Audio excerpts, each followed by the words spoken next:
4, benvenuti a questa nuova edizione di Sveglia Trieste che come sempre vi terrà compagnia fino alle 10. Gli ospiti che si alterneranno accanto a me sono Angelo D'Adamo di Federconsumatori dalle 8 alle 9 e dalle 9 alle 10 la senatrice Tatiana Rojc del Partito Democratico. Leggeremo assieme il Piccolo e il Corriere della Sera e rivedremo alcuni dei servizi andati in onda nei giorni scorsi. Intanto però, come sempre, partiamo dal meteo e vediamo quello che dice la situazione generale. Fino a domani mattina sul Friuli Venezia Giulia affluiranno correnti occidentali umide. Da domani pomeriggio l'avvicinamento di una saccatura centrata sulla Scandinavia determinerà l'ingresso di correnti più fredde e secche che porteranno a un nuovo calo termico con venti di bora.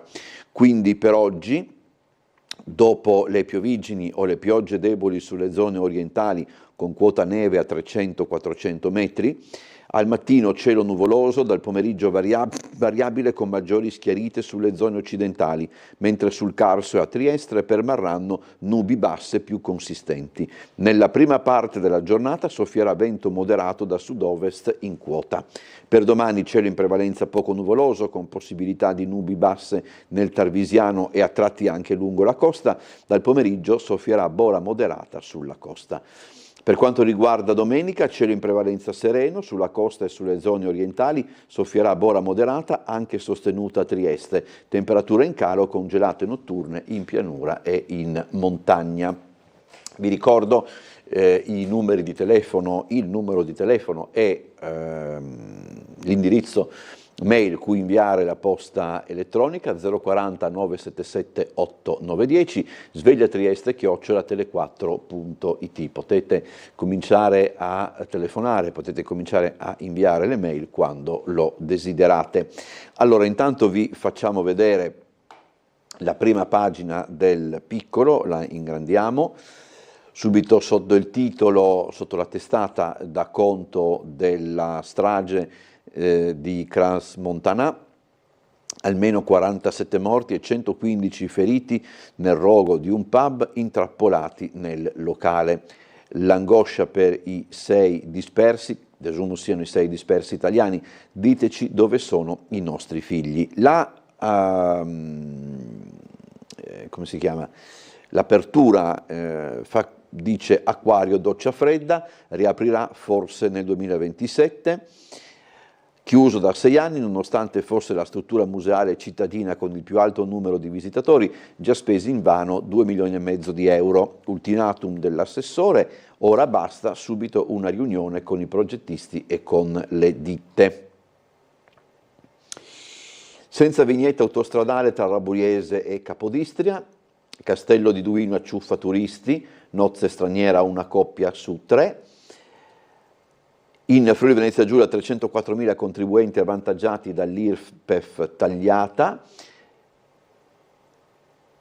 E poi c'è la nota sul discorso di fine anno del Presidente della Repubblica, però come potete vedere la immagine centrale della prima pagina del Piccolo dà conto di quanto avvenuto in via Carducci la notte dell'ultimo dell'anno. Noi abbiamo anche le immagini di questo incidente. C'è stata appunto un'ambulanza che si è ribaltata e poi ci sono stati anche dei lanci contro chi era intervenuto poi per mettere a posto la situazione. Queste sono immagini girate veramente sul momento. Qui siamo appunto in via Carducci e diciamo così il grosso del caos si è sviluppato in zona diciamo così in zona barriera, più verso la parte del mercato coperto. E ci sono stati anche dei feriti, come potete vedere, e c'è stata una sorta di sassaiola, se ho capito bene, nei confronti proprio di chi interveniva per difendere,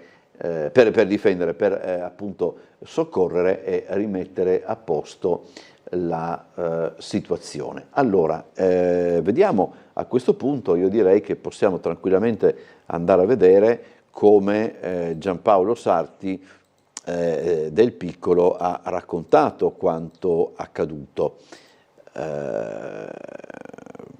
Vediamo se c'è, eccolo qua, bottiglie di vetro contro l'ambulanza ribaltata. A lanciare gli oggetti verso i soccorritori un gruppo di giovani. Il mezzo era stato urtato da un SUV e c'erano 4 feriti. I ragazzi sono scappati, ecco, verso largo Barriera, telecamere al setaccio per identificarli.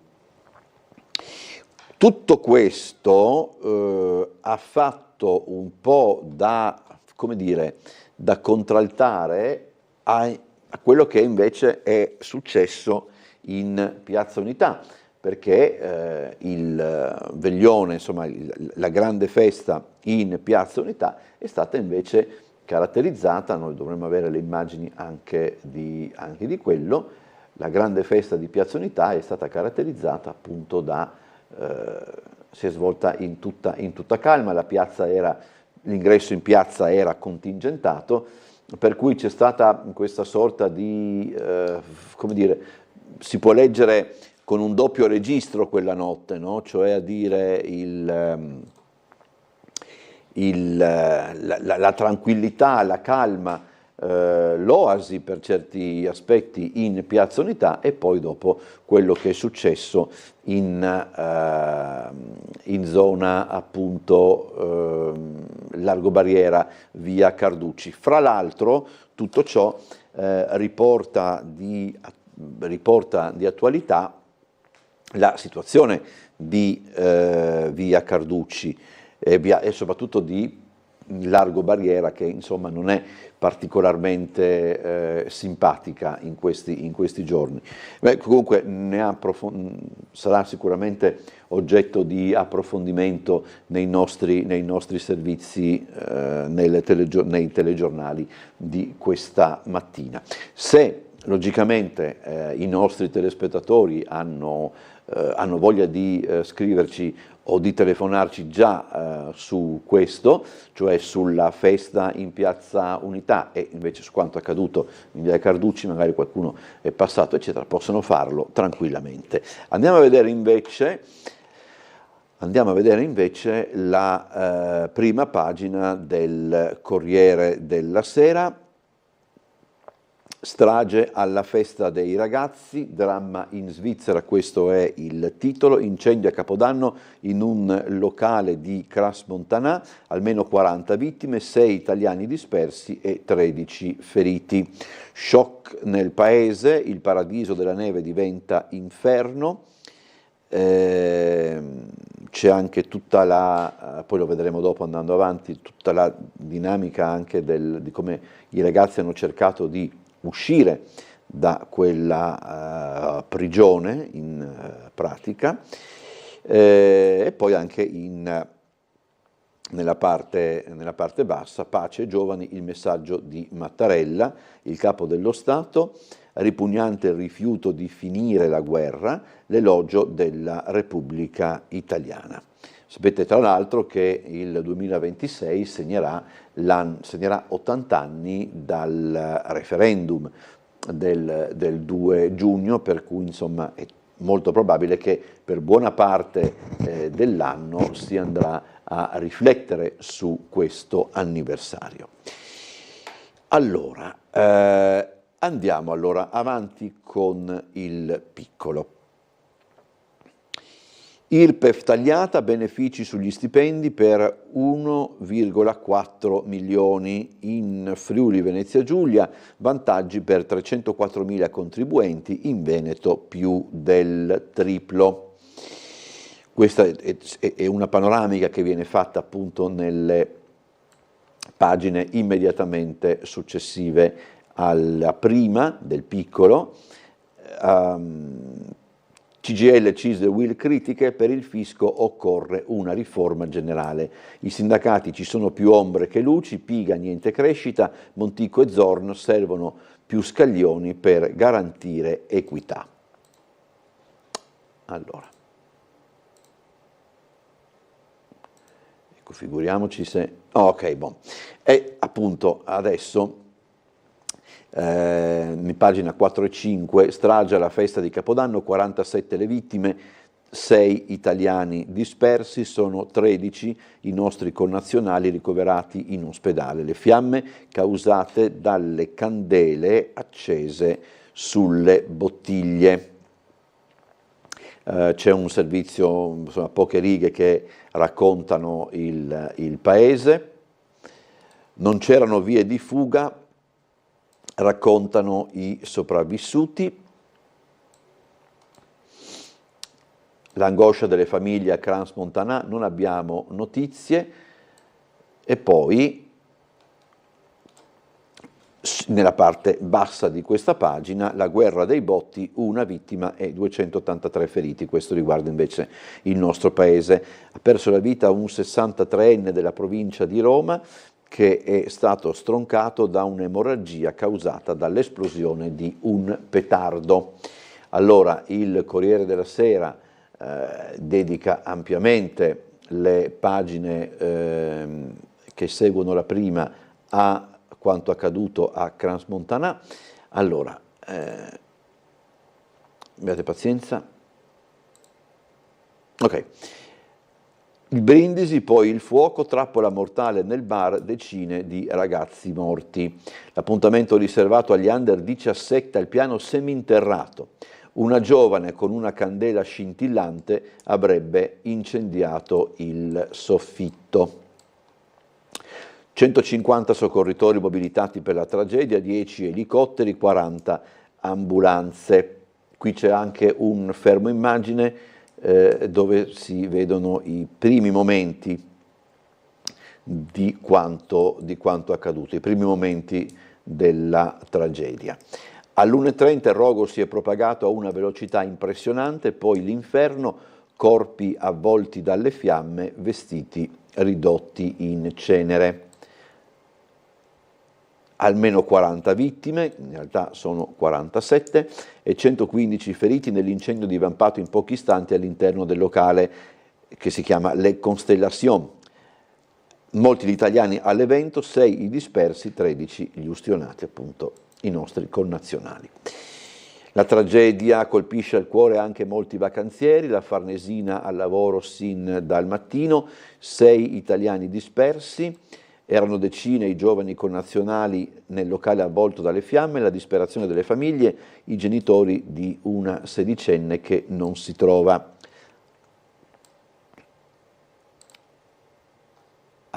Qui sono ancora la rabbia e l'angoscia, appunto. I feriti italiani sono 13, alcuni in gravi condizioni, il liceale milanese in terapia intensiva con l'amica e compagna di classe, l'ansia dei parenti, i soccorritori ci hanno detto che erano terrorizzati.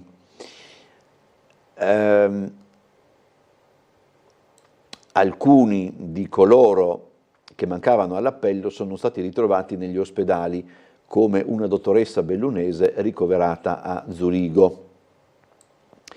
Qui il Corriere della Sera fa un po' il punto anche sulla lista, insomma, sulle numerose tragedie che sono avvenute nei luoghi di divertimento, arrivando anche addirittura al rogo del Cinema Statuto di Torino, dove morirono 64 persone. Da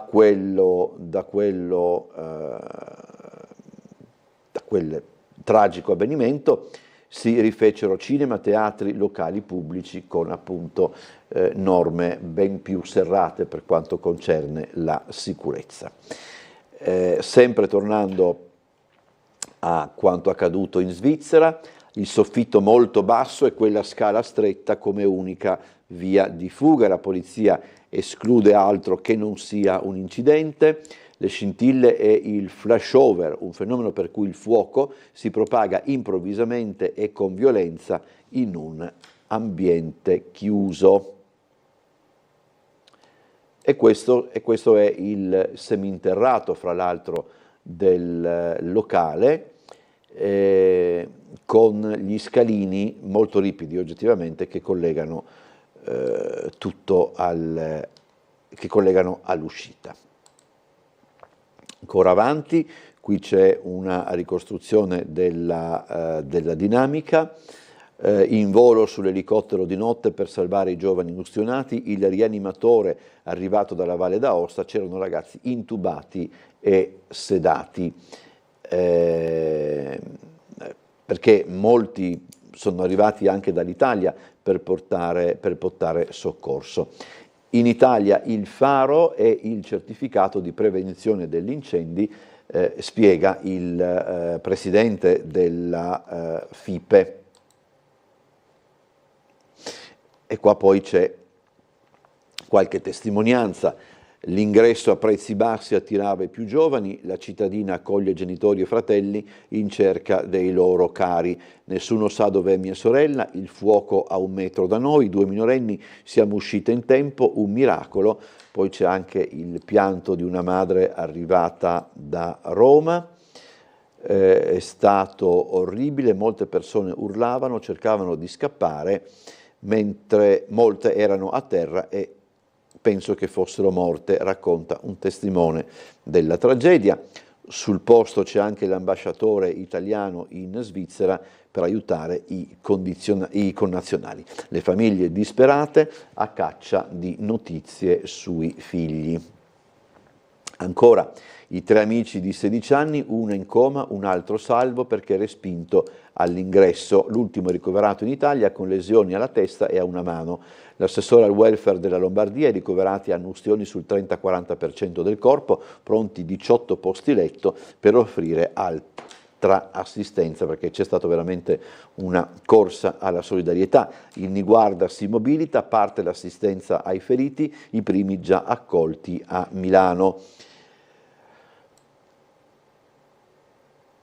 Tra i calciatori feriti anche tra i feriti anche un giovane calciatore che gioca nel club FC Metz ed è stato trasferito il ragazzo in aereo in Germania.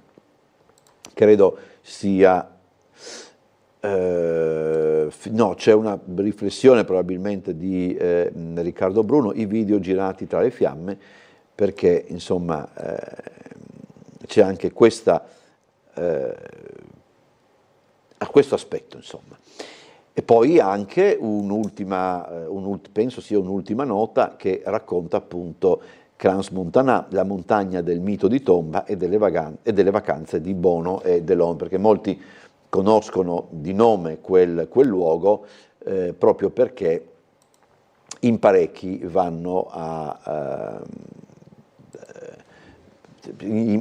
ricordano anche le gare sciistiche.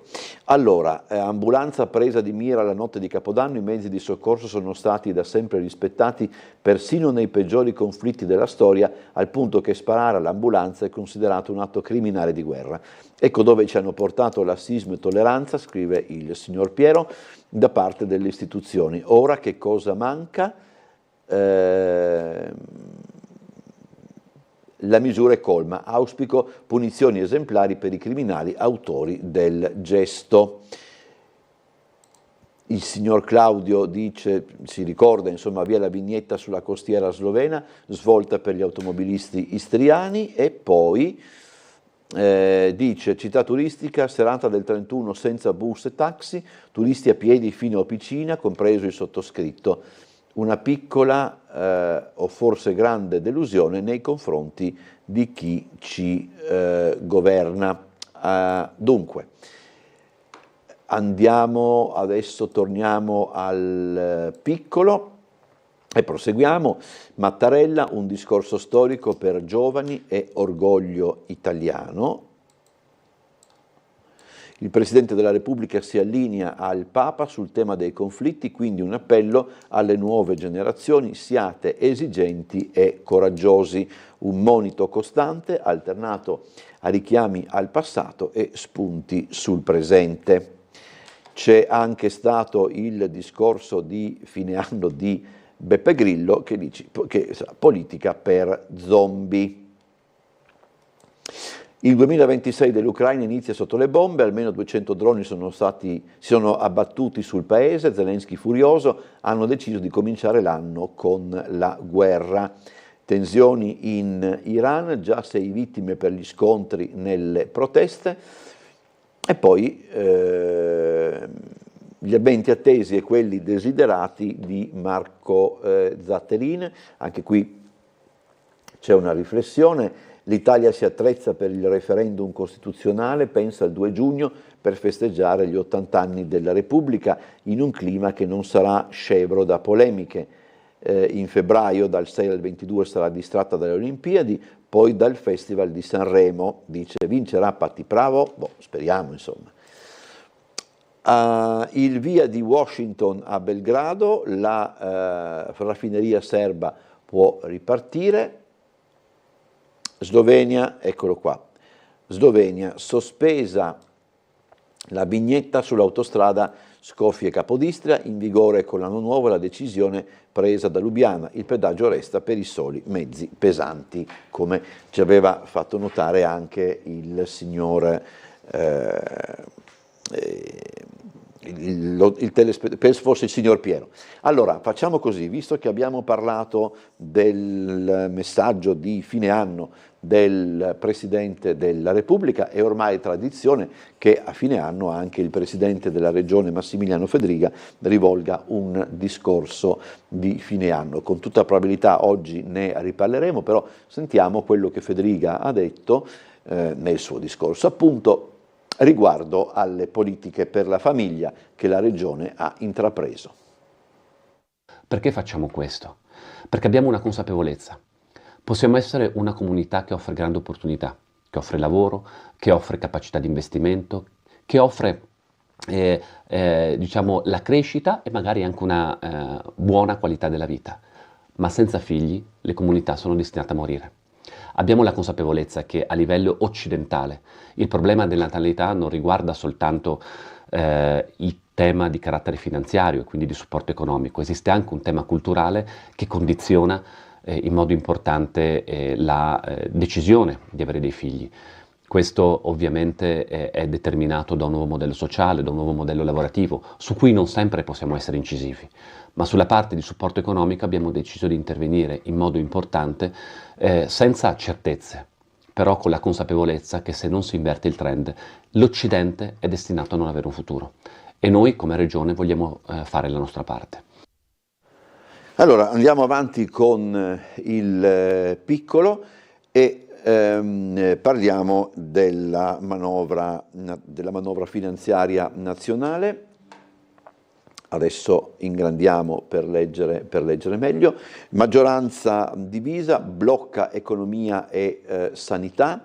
Il centrosinistra smonta il bilancio di fine anno del Presidente Fedriga, nasconde tensioni palesi, la crescita è debole, il porto di Trieste rischia, ma Fedriga parla ancora di terzo mandato. E poi sentiremo anche la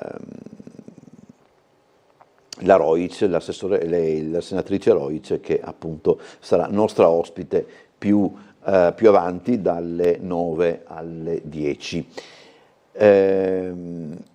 Proseguiamo. Qui questo che cos'è? Olimpiadi, cantieri, viaggi e altra cucina, tra lavoro e affetti, i progetti per il 2026. Qui ci sono politici e imprenditori, insomma esponenti della vita della società regionale. Allora, per esempio, il Presidente Fedriga dice che fumerà di meno, la rettrice dell'università legata al territorio tornerà a suonare il piano, lo chef Metullo debutto sprint a Parenzo, stop al fumo, vado alle isole Faroe. Mal, concerti, autobiografia e golf per stare in forma. 81 anni ha Mal, accidenti. Sogno le medaglie a un viaggio in Irlanda, dice Lisa Vitozzi. Matteo Parenzan: sarò tra i top mondiali ma devo dare gli esami. E poi Matteo Oleotto: pronto per un altro film e a casa sarò più ordinato. Questo insomma viene fuori da questo servizio. De Sabata alla guida dell'INPS del Friuli Venezia Giulia: non ci saranno chiusure, personale da rafforzare. Stiamo arrivando alle pagine di Trieste. Quindi andiamo al Corriere della Sera e arriviamo al primo blocco di pubblicità. Allora, il discorso di fine anno del Presidente della Repubblica: rifiuto della pace ripugnante, Mattarella elogia la democrazia ed esorta i giovani ad essere esigenti. Nel messaggio di fine anno, richiamo alla coesione sociale e il ricordo di Falcone e Borsellino.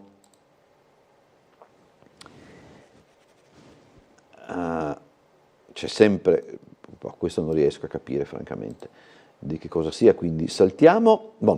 Meloni: Italia rispettata e credibile, da Schlein a Salvini, plauso bipartisan. Si riferisce sempre al discorso del Presidente della Repubblica. La Premier chiama Mattarella, la leader del PD: bene l'accento su sanità, casa e lavoro. Serracchiani: richiama al dialogo ma sulle riforme la destra non ascolta. Nevi di Forza Italia: un monito per tutti, basta disfattismo, questo paese è forte. Mi sono perso un attimo. Corriere della Sera. Allora, ancora Corriere: Capodanno tra le bombe in Ucraina, Mosca, strage di civili a Kherson, telefonata Trump-Meloni, voci sulla salute del ceceno Kadyrov, sparito da giorni. Anche Putin e Zelensky hanno tenuto dei discorsi di fine anno. Zelensky: no alla resa, siamo l'unico scudo che procede l'Europa, noi ucraini vogliamo la pace, invece Putin: andiamo avanti, realizzeremo gli obiettivi, i nostri soldati sono eroi, e il Cremlino lancia segnali di guerra a oltranza. La CIA smentisce la Russia, nessun attacco ucraino alla residenza di Putin. Ma Mosca insiste e diffonde un video con un drone abbattuto. Trump ritira la Guardia Nazionale da Los Angeles, Chicago e Portland, troppe le battaglie perse in tribunale, alla Corte Suprema scatta il dietrofront tra le bugie. È saltata fuori una che dice di essere la figlia segreta di Trump, una donna turca di 55 anni che chiede il test del DNA, e invece c'è stato il giuramento del nuovo sindaco di New York, che si chiama Mamdani, giura sul Corano. A New York questo è logicamente accaduto, Sanders e Ocasio-Cortez alla cerimonia.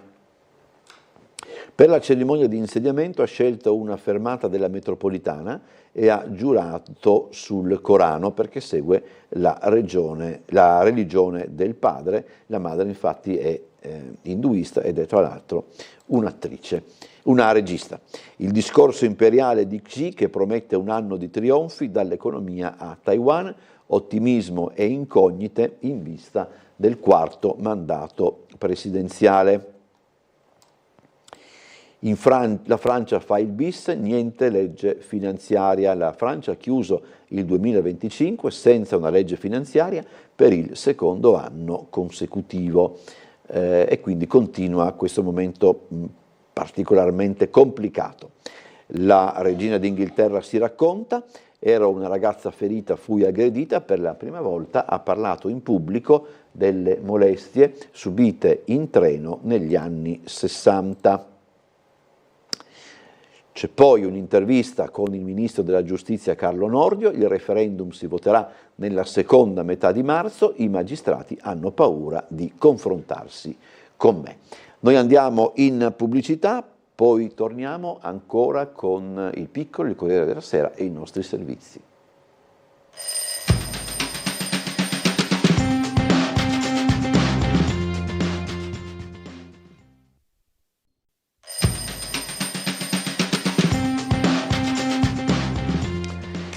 Allora, rientriamo in studio, vi ricordo ancora che dalle 8 alle 9 sarà accanto a me Angelo D'Adamo di Feder Consumatori, dalle 9 alle 10 la senatrice Tatiana Rojc del Partito Democratico. Noi continuiamo la lettura del Piccolo e del Corriere della Sera e a riproporvi anche alcuni servizi che abbiamo messo in onda nei giorni scorsi. Allora, il Piccolo, siamo arrivati alle pagine triestine. Acquario chiuso, i tempi si allungano, l'assessore Rossi, riapertura non prima del 27, l'ultimatum dell'assessore: non si può continuare così, nella migliore delle ipotesi ci vorrà ancora un anno. Urge un tavolo di mediazione con progettisti e ditte, oltre a nominare un esperto che indichi come procedere. L'assessore Lodi, sulle tempistiche, previsioni difficili, impianti da rifare nonostante una spesa di 2,5 milioni, il peso dei mancati incassi, uno stop che dura dal marzo del 2020. Allora, per quanto riguarda invece la situazione del patrimonio museale cittadino, c'è un'altra notizia che l'assessore Rossi aveva dato durante una puntata di Trieste in diretta, la puntata di martedì di Trieste in diretta appunto, e si tratta della chiusura del Salone degli Incanti.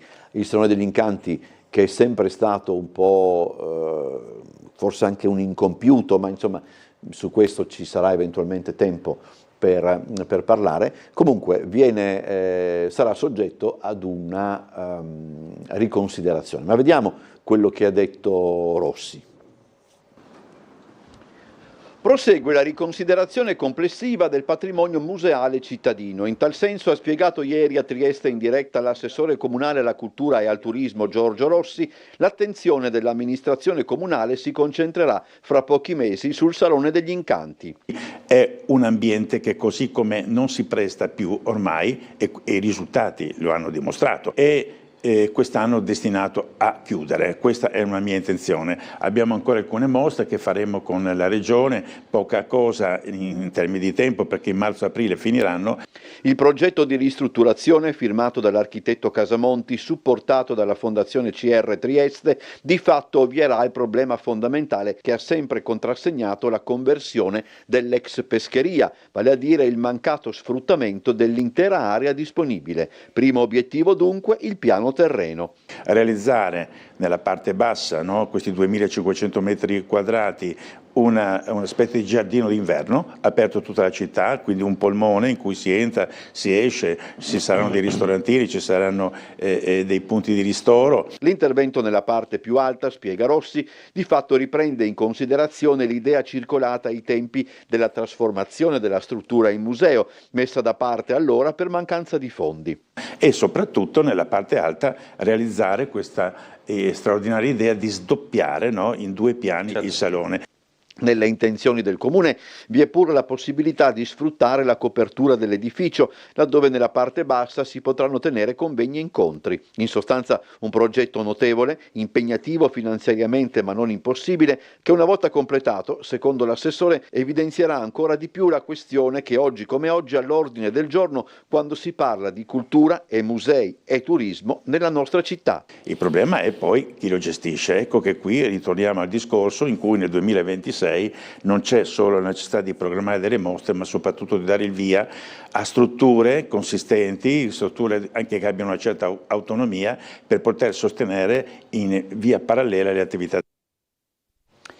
Allora, Fico vara la giunta, il vice del Partito Democratico, parliamo della campagna, c'è anche il fedelissimo di De Luca, una squadra di 10 assessori, 4 donne, il governatore tiene la delega a sanità e bilancio.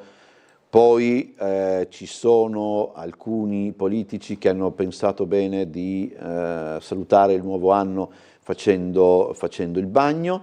L'europarlamentare della Lega Vannacci a Viareggio, il governatore della Puglia sulla spiaggia Pane e Pomodoro a Bari e anche il governatore della Toscana che si è tuffato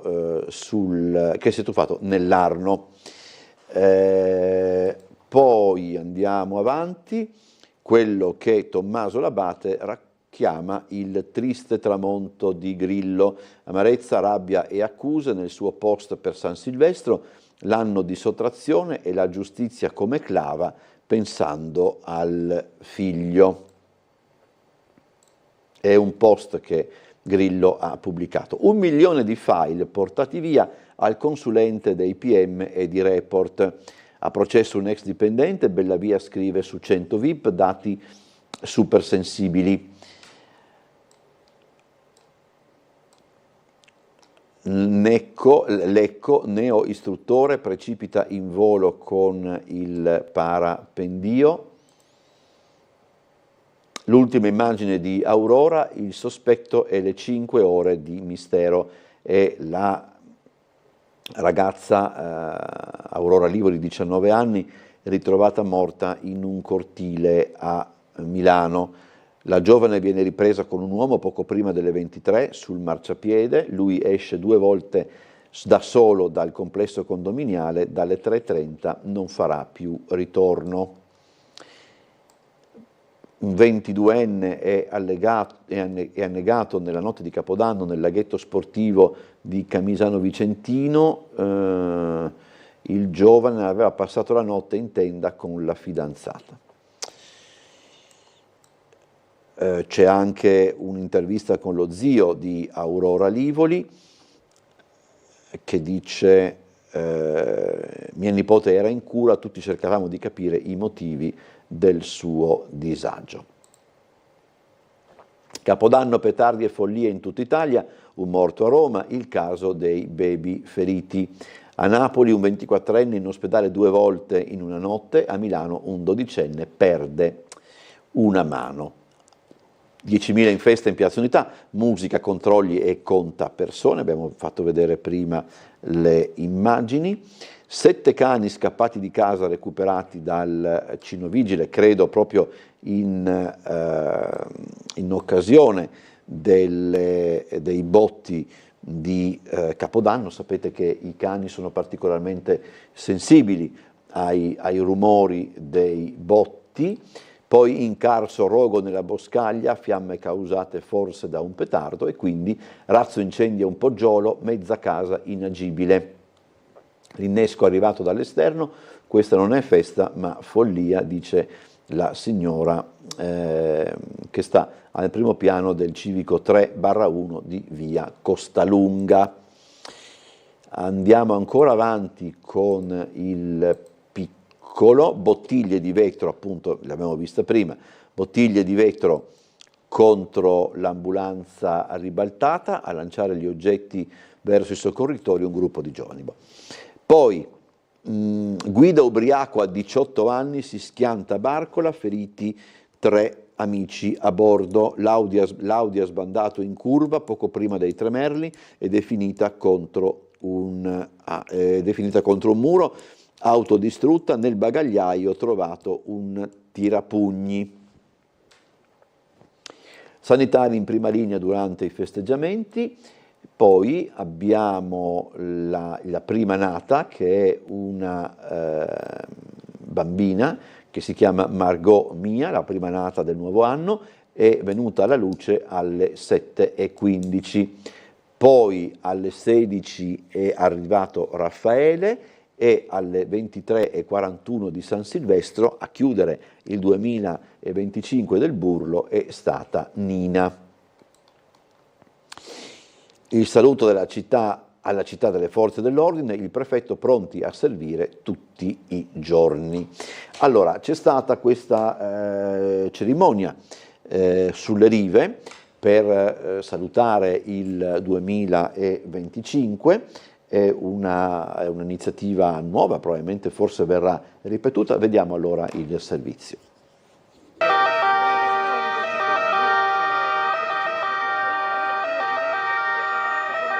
Il suono delle sirene questa volta vuole rappresentare un saluto alla città di Trieste. Polizia, carabinieri, guardia di finanza, militari, vigili del fuoco, operatori sanitari e di protezione civile, tutti riuniti davanti alla Scala Reale al tramonto in un momento informale di auguri prima di riprendere la consueta routine di lavoro che a Capodanno non si ferma, anzi si intensifica con il coordinamento del prefetto Giuseppe Petronzi. A tutte quante le forze dell'ordine, coloro i quali si prendono cura della città, si sono riuniti per un breve momento per rappresentare se stessi e per rappresentare alla cittadinanza l'attenzione di coloro i quali stasera, come tutti gli altri giorni, la serviranno. Accompagnano una città che, come tutte le città, ha le proprie esigenze a cui noi riteniamo di essere andati incontro. Il nostro proposito è sempre quello di fare qualche cosa di più, qualche cosa di meglio, e non ci sottrarremo mai a quelle che sono le richieste della città, quindi buoni propositi di fare sempre meglio. E tutti quelli che voi vedete qua presenti sono tutti enti e istituzioni che questa sera lavoreranno per la vostra sicurezza e per la tranquillità di questa città. Allora, andiamo ancora avanti con il piccolo, poi dobbiamo vedere alcuni altri servizi.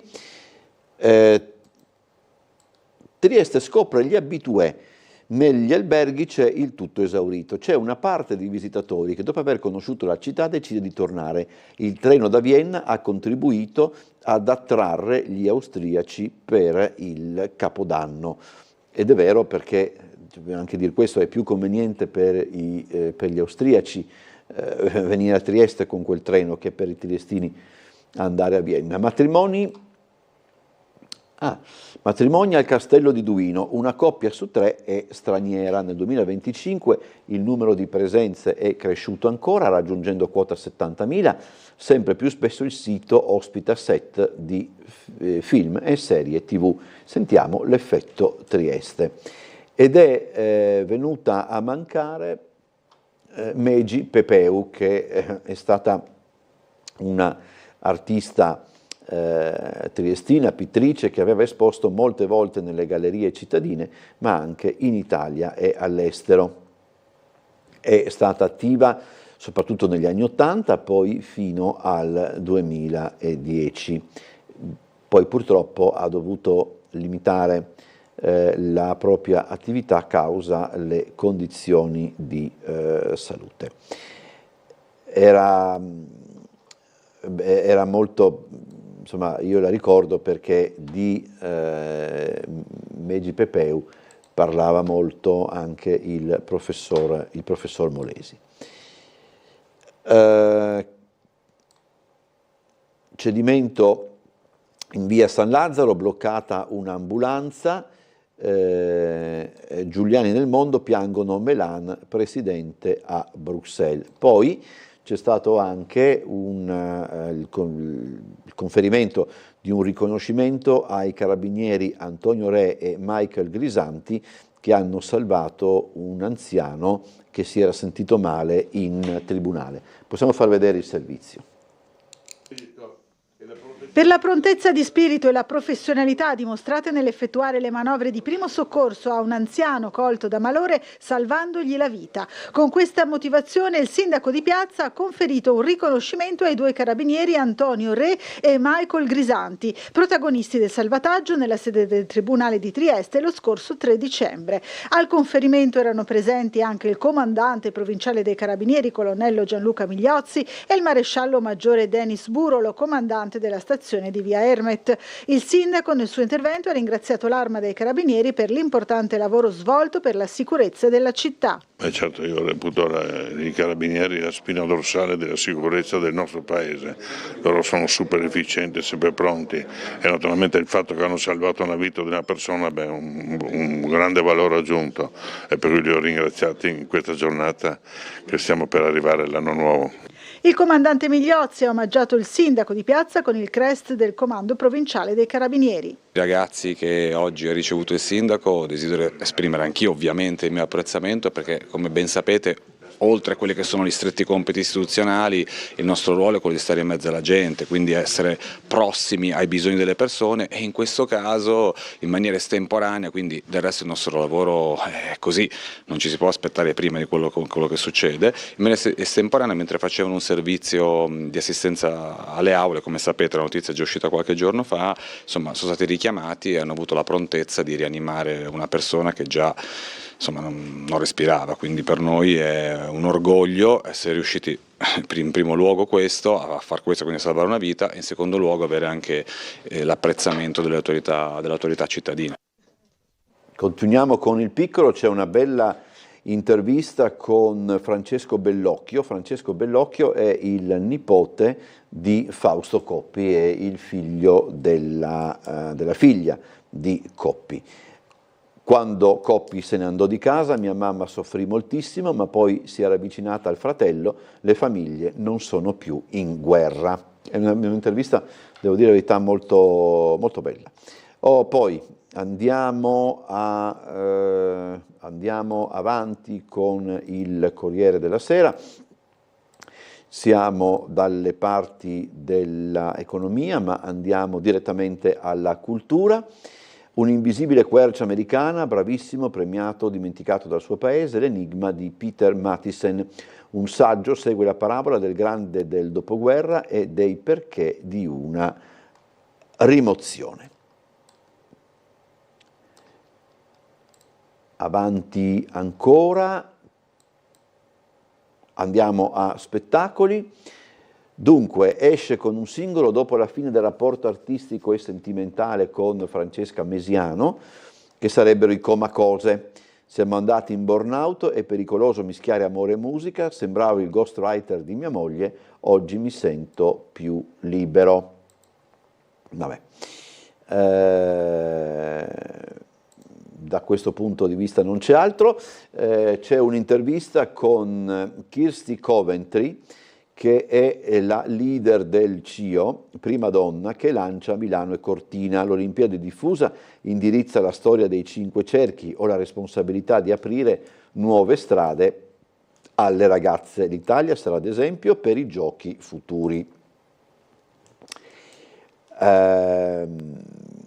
La Battocletti, prima anche a Bolzano, chiude con un trionfo la stagione dei record.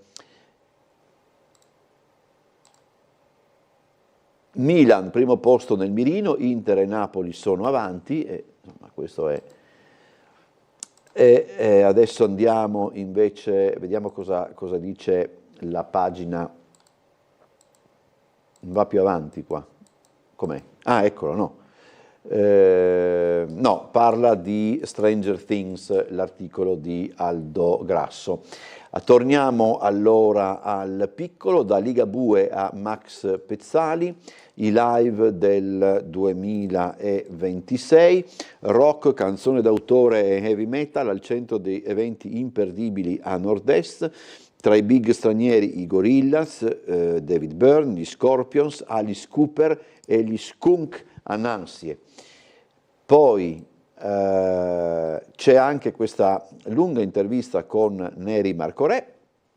Neri Marcorè sarà al Teatro Stabile del Friuli Venezia Giulia a partire da domani, per dire la verità purtroppo solo domani e domenica, con questo musical dedicato a Sherlock Holmes. Si chiama proprio Sherlock Holmes il musical, e sarà curioso vedere questo spettacolo, oltretutto che riporta a Trieste un attore bravissimo e davvero, come posso dire, sensibile, insomma, bravo, inutile cercare altri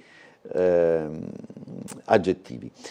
Brani d'operetta e Targo Argentino per salutare il nuovo anno.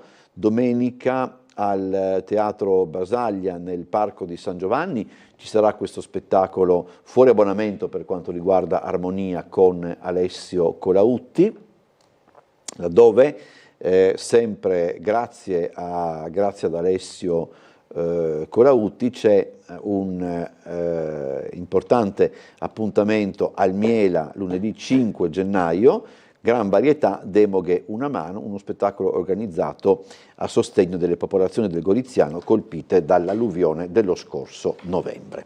Allora, abbiamo incominciato facendo vedere la parte del messaggio di fine anno del Presidente della Regione Massimiliano Federica. Adesso vi mostriamo quello che il Sindaco di Piazza ha raccontato a Laura Buccarella proprio a margine della consegna del riconoscimento ai 2 carabinieri in merito a quello che sarà l'anno, il 2026, delle opere per la nostra città. Che anno sarà il 2026 dal punto di vista del Sindaco di Piazza e del Comune di Trieste? Beh, sarà un anno fantastico per quello che mi riguarda, perché nel senso che partono tante cose simpatiche. Naturalmente in questi anni sarà il 2 dicembre del 26 saranno 30 anni che sono stato nominato sindaco a Muggia. Beh, 30 anni sono molti. A livello di opere, quale sarà l'opera simbolo secondo lei del 2026? Beh, indubbiamente abbiamo il Porto Vecchio, che è qualcosa di straordinario.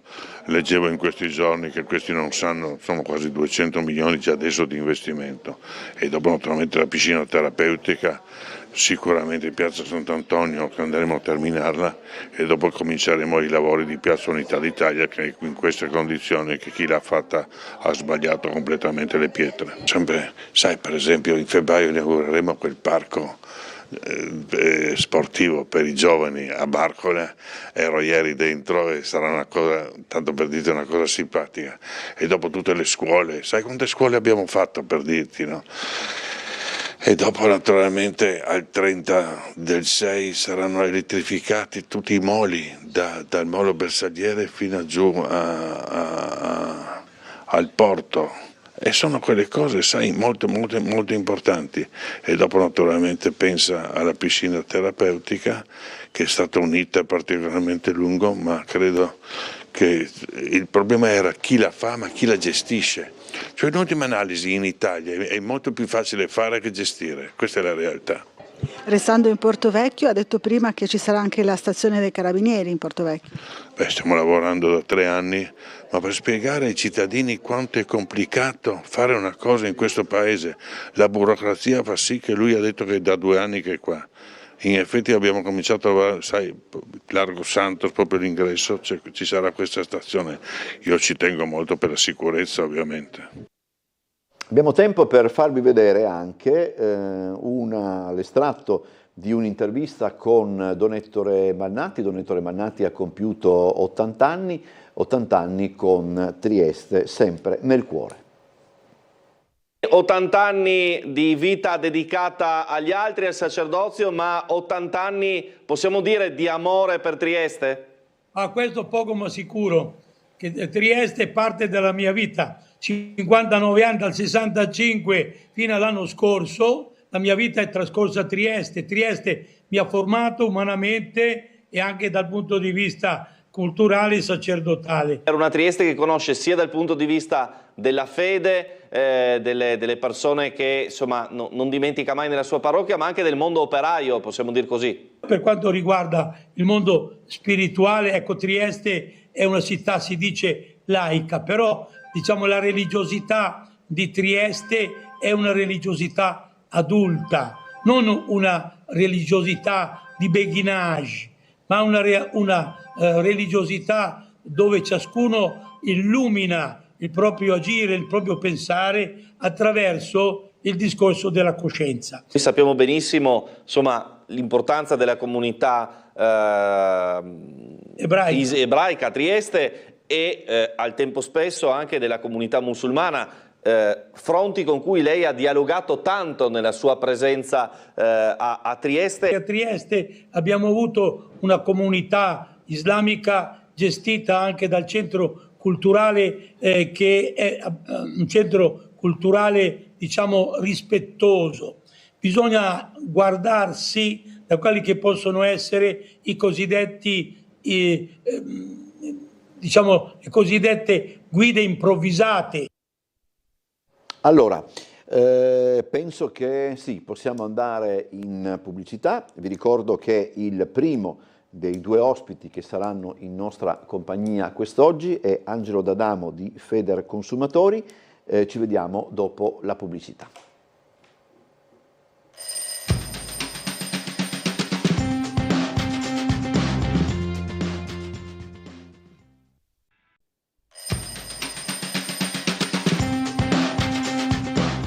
Allora, eccoci pronti per stare insieme fino alle 9 con Angelo D'Adamo, presidente regionale di Federconsumatori. Buongiorno, grazie per essere tornato. Buongiorno, grazie e buon anno a tutti. Allora, 040 977 8910 è l'indirizzo di posta elettronica, svegliatrieste@tele4.it è invece, no, ho sbagliato, quello era il numero di telefono, svegliatrieste@tele4.it è invece l'indirizzo di posta elettronica. Chiedo scusa, sono un po'... dopo le feste è anche concepibile. Allora, dopo le feste partiamo subito, poi parleremo anche di altri argomenti, le consuete truffe, scadenze ed altro, però domani partono i saldi con un leggero anticipo rispetto al consueto, perché di solito è il 5 o comunque ormai è il primo sabato dell'anno quando partono. Sì, ma comunque è una data nazionale, ecco. Comunque con libertà delle regioni di adattarle o meno. A che cosa bisogna fare attenzione, D'Adamo, quando si acquista durante i saldi? Allora, tantissime cose bisogna fare attenzione per far sì che nel saldo uno possa fare un affare e non subire magari un raggiro o una truffa, ecco, qualcosa che non voleva. Intanto ci sono due periodi di saldi, diciamo i saldi canonici, no? Così nella nostra storia commerciale, sono saldi estivi e saldi invernali.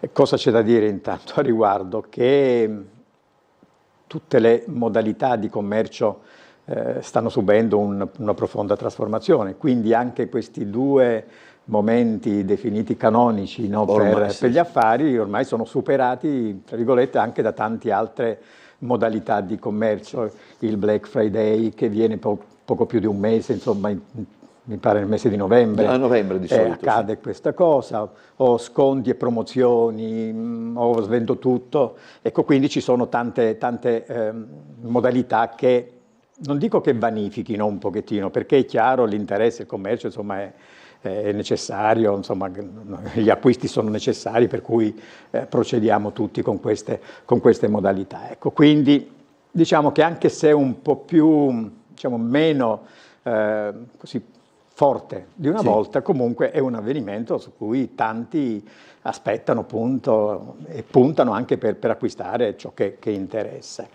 A cosa fare attenzione? Intanto c'è una regola generale. Bisognerebbe osservare un po' i prezzi di ciò che si intende acquistare un po' prima, almeno nel mese precedente all'acquisto, perché c'è una norma di legge che dice che deve essere esposto il prezzo praticato nel mese precedente, il prezzo più basso praticato nel mese precedente. Quindi questo deve essere esposto nel cartellino. Qual è la percentuale di sconto e qual è il prezzo finale. Quindi questi sono elementi che sono diciamo, dettati dalla legge, a cui il commerciante deve assolutamente attenersi. Se il commerciante non si attiene a queste regole perché magari per far apparire l'affare con lo sconto più alto pratica un prezzo di origine molto più alto e non veritiero, in questo caso comunque con le opportune segnalazioni è denunciabile, perché è un comportamento commerciale scorretto che quindi va assolutamente sanzionato. Ecco, quindi questo è l'elemento principale per poter valutare se stiamo facendo un buon affare oppure no. Ecco, questo è il dato iniziale. Secondo elemento che spesso viene portato nell'evidenza, C'è il diritto al cambiamento, al cambio dell'acquisto? C'è diritto al cambio dell'acquisto, però ad alcune condizioni. Perché se noi prendiamo un oggetto, un capo di vestiario, di abbigliamento, un qualunque, nel negozio lo vediamo, lo osserviamo, lo tocchiamo, ci piace, lì praticamente il contratto di compravendita si concretizza e si conclude anche, per cui, tra virgolette, non sarebbe sostituibile quel tipo di prodotto, a meno che c'è un patto comunque con il commerciante dove si dice beh vado a casa, lo misuro, poi quindi ci deve essere un accordo iniziale, se no non c'è il diritto al cambio della merce. Quando c'è il diritto al cambio? Il diritto al cambio c'è qualora l'oggetto che noi compriamo, il bene che noi acquistiamo, presenta ad un'osservazione più attenta, magari a casa, delle incongruenze, presenta dei difetti occulti, non visibili all'atto dell'acquisto. In quel caso, comunque, il difetto occulto deve essere per diritto o riparato oppure sostituito con l'oggetto. Quindi questi sono, diciamo, i due cardini a cui bisogna fare attenzione e attenersi.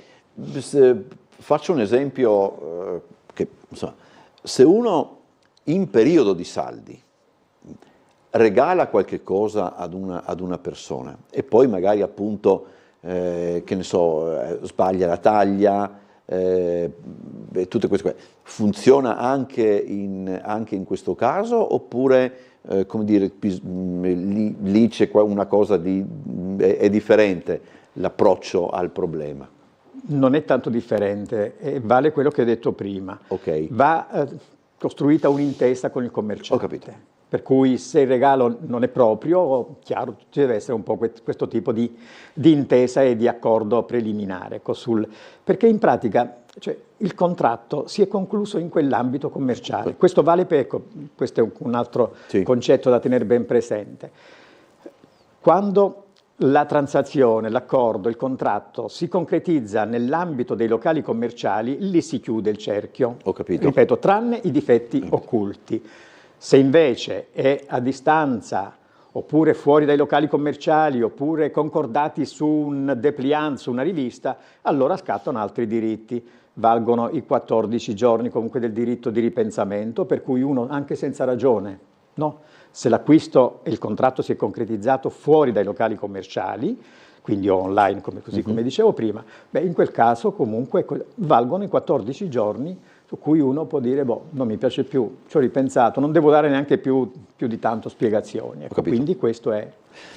Lei accennava prima a quella che è la realtà da qualche anno a questa parte, no? Cioè vale a dire, a parte il Black Friday, ma insomma per buona parte dell'anno assistiamo da parte di alcuni negozi a vendite promozionali, insomma tutte queste iniziative che è il negozio che stabilisce per tutta una serie di ragioni.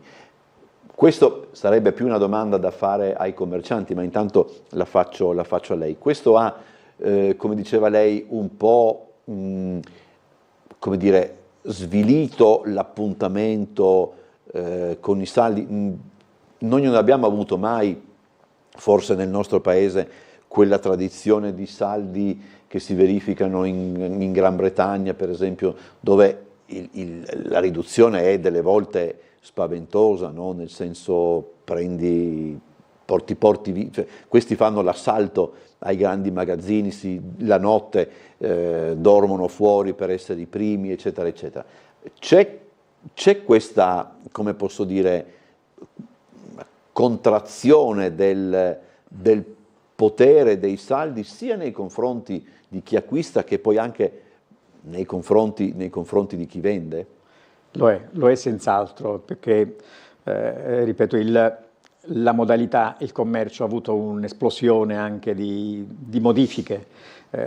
Se pensiamo solamente al mercato online, che oggi insomma, sta modificando in maniera strutturale anche tutto il comparto. È chiaro che questi eventi, ecco, tipo i saldi classici, diventano un po' più sviliti, ecco, lei aveva usato sì, forse non è il termine. Questo termine, beh, comunque rende bene l'idea.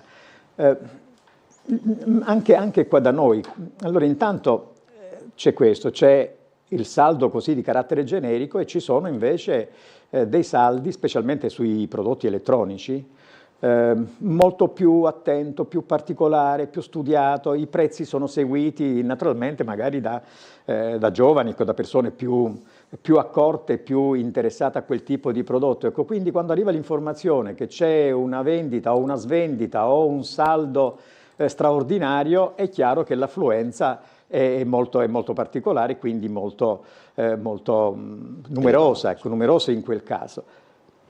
Altro elemento un po' di riflessione, un saldo con uno sconto eccessivo dovrebbe metterci anche un pochettino sull'attenti, generarci un po' di attenzione, perché certo il saldo, lo sconto che va dal 20 al 30%, che arriva anche al 50%, quindi sono chiaramente saldi, tra virgolette, possibili nelle regole del commercio, ma quando troviamo uno sconto all'80%, addirittura al 90% o quasi regalato, è chiaro che si tratta comunque di prodotti che devono avere sempre la conformità del prodotto, no? Così come dicevamo, perché non deve presentare difetti occulti, il prodotto deve essere integro. Però molto spesso si tratta di saldi di prodotti non più venduti, perché passati troppo di moda, perché non più attuali. È chiaro, se uno serve quel tipo di prodotto, beh, l'affare è affare. Ecco, però bisogna sempre stare un pochettino più attenti quando lo sconto che viene così annunciato, manifestato, può essere considerato eccessivo.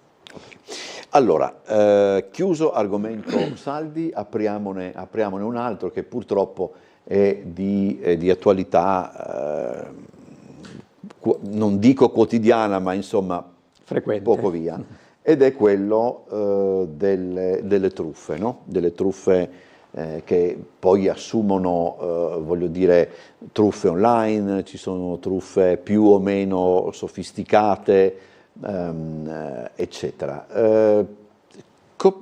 Qui insomma si fanno degli appelli, però dopo è logico anche che ci sono ulteriori problematiche da tenere in considerazione. Come si affronta un problema come questo? Allora, i comportamenti scorretti e i comportamenti di truffa anche sono, diciamo, non conoscono tempi e non conoscono pause, quindi questo è un dato generale. Però subentrano delle particolarità, specialmente nei periodi festivi, perché anche se noi riflettiamo magari su noi stessi, no, su come ci comportiamo, nei periodi festivi, prendiamo quelli un po' più grossi, con Natale, Pasqua, insomma quelle feste un po' più importanti, cambia un po' lo stato d'animo delle persone, cambia così un po' il modo di stare, di percepire tutto quello che abbiamo intorno. E questo che cosa comporta? Che cosa si registra? Che molto spesso fa generare il periodo di festa una sorta di calo dell'attenzione. Si sta meno attenti, cioè, sì, ho capito. Si sta un pochettino così, sembra tutti un pochettino più felici, magari più, così tutto è più possibile. Ecco, quindi questo è il periodo migliore su cui tanti ne approfittano di questo clima, ecco, definiamo così, clima un po' più allegro, più leggero, naturalmente per operare in maniera truffaldina, con finalità di furto, insomma, di raggiro, di tutto quello che può comportare.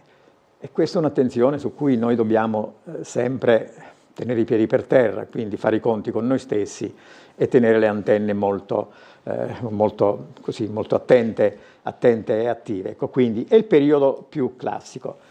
Le modalità con cui avvengono, ne abbiamo parlato tantissime volte, tanti sono gli atteggiamenti e i comportamenti di chi vuole raggirare, di chi vuole fare un danno all'altro per finalità proprie, e quindi che vanno dal raggiro del denaro, dalle telefonate, dagli accordi che vengono che vengono così ipotizzati senza che ci sia la certificazione di chi richiede questi accordi. Mi riferisco in questo caso alla contrattualistica, a tutti i contratti, ecco, delle nuove utenze che vengono fatte, richieste, dove ci si presenta come magari, tanto per carpire immediatamente la buona fede delle persone, per il raggiro, di identificarsi come sì, rappresentanti già del proprio fornitore di quella utenza, di energia o di altro, in modo che così subito si stabilisce un rapporto di empatia con la vittima in questo caso. E quindi questo è il primo passo che poi genera e ci si ritrova, ecco, nel caso si è oggetti di questi raggiri, ad aver sottoscritto accordi non condivisi, non voluti, ecco, quindi subiti, e quindi questo è un altro delle tante modalità. Citavo qualche giorno fa un elemento, ecco, qui parliamo di raggiri telefonici, sì. Dal 19 di novembre l'autorità per la regolazione del commercio ha introdotto, naturalmente anche su tutte le pressioni che l'associazione dei consumatori, ma non solo l'associazione dei consumatori, hanno fatto, un elemento per limitare un fenomeno. Noi molto spesso, quante telefonate ci arrivano al giorno? E sembrano telefonate magari che arrivano dal territorio nazionale, sì. No?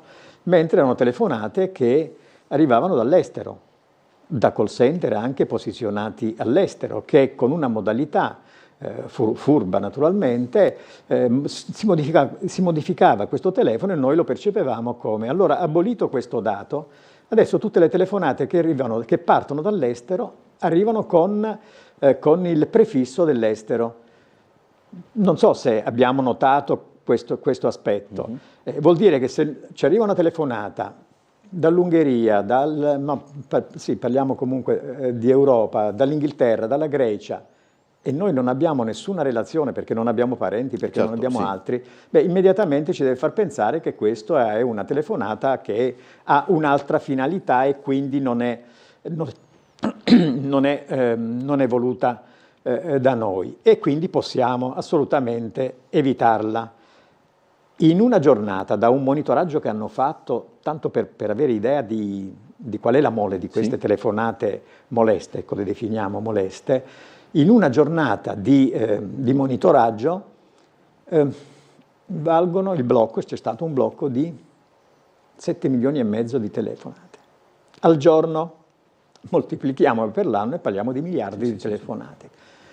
E questo comunque e anche in orari, no? Mi pare, certo, io vedo delle volte che quando arrivano queste telefonate sono negli orari più strani, magari quando qualcuno è anche in quel caso meno attento, ora di pranzo, sera verso le 17:30, 18, insomma, certo. Ho notato anche può riguardare comunque la fascia oraria del paese d'origine sì. o dell'altro, bisogna vedere anche qui, sì. c'è chiaramente un intento, ecco, quindi anche questo, perciò se noi valutiamo che tipo di effetto ha avuto questo filtro messo, è chiaro che questo ci aiuta, però è anche chiaro che fatta la legge è trovato anche un altro inganno.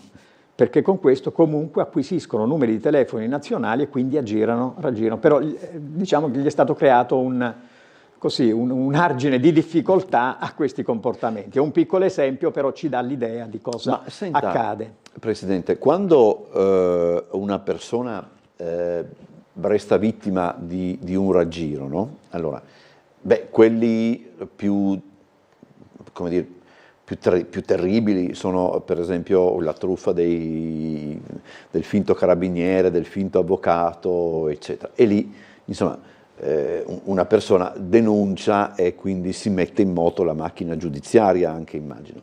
Però per esempio, quando appunto una persona poi scopre di essere vittima di un raggiro e ha magari sottoscritto un abbonamento, un qualche cosa, eccetera, lì quali sono le possibilità che ha questa persona di uscire da tutto ciò? Allora, prima riflessione da fare in una situazione del genere è quella di non vergognarsi di ciò che a cui si è stata appena vittime appena prima. Per cui confidarsi assolutamente è con i familiari, se sono i familiari, o con strutture preposte, quindi con le forze dell'ordine, per cui senza timori e senza vergogna di ciò che è accaduto, perché tutti quanti possiamo essere vittime, quindi non c'entra né l'essere così di un livello culturale, né l'essere economico, cioè, per tutti c'è il messaggio giusto. Quindi superare questa prima difficoltà, di confidarsi e di parlarne. Dopodiché ci sono possibilità comunque di intervento, si ricostruisce la storia, si vedono un pochettino gli strumenti, le criticità su come tutto ciò è avvenuto, e è chiaro, su questo si agisce legalmente con gli strumenti appunto delle forze dell'ordine e quant'altro è possibile. Poi, siccome la gamma è talmente ampia, cioè, bisognerebbe ragionare su ognuno delle situazioni specifiche. Ecco. Però, ecco, prima cosa, non vergognarsi, parlarne con gli altri. Quando c'è un dubbio su quello che si sta per concludere, immediatamente fermarsi un po'. Io l'ho detto, mi pare proprio in una trasmissione, mi pare proprio con lei, una cosa che ho appreso in una riunione, in un'assemblea delle associazioni nazionali dei consumatori. Era mi pare un presidente di un'associazione nazionale che aveva definito di fissarsi concettualmente un principio. Ecco, quando noi abbiamo qualche dubbio, considerare e far scattare una sorta di molla, 10 secondi d'oro, l'ha definito proprio così. Prendiamoci 10 secondi per noi stessi per dire, ma per riflettere, sì, sto facendo, ho il minimo dubbio, l'ho voluto io, sto subendo comunque, sono stato indotto, mi sta inducendo qualcuno a fare qualcosa di quindi tenere conto di questi 10 secondi, e se uno riesce a fermarsi 10 secondi a pensare attentamente su quello che sta accadendo, molto spesso riesce a evitare la conclusione quindi di questa truffa. Ecco, quindi fare attenzione a questo, riservare a se stessi questa essenza della riflessione, ecco, prima di fare il passo. È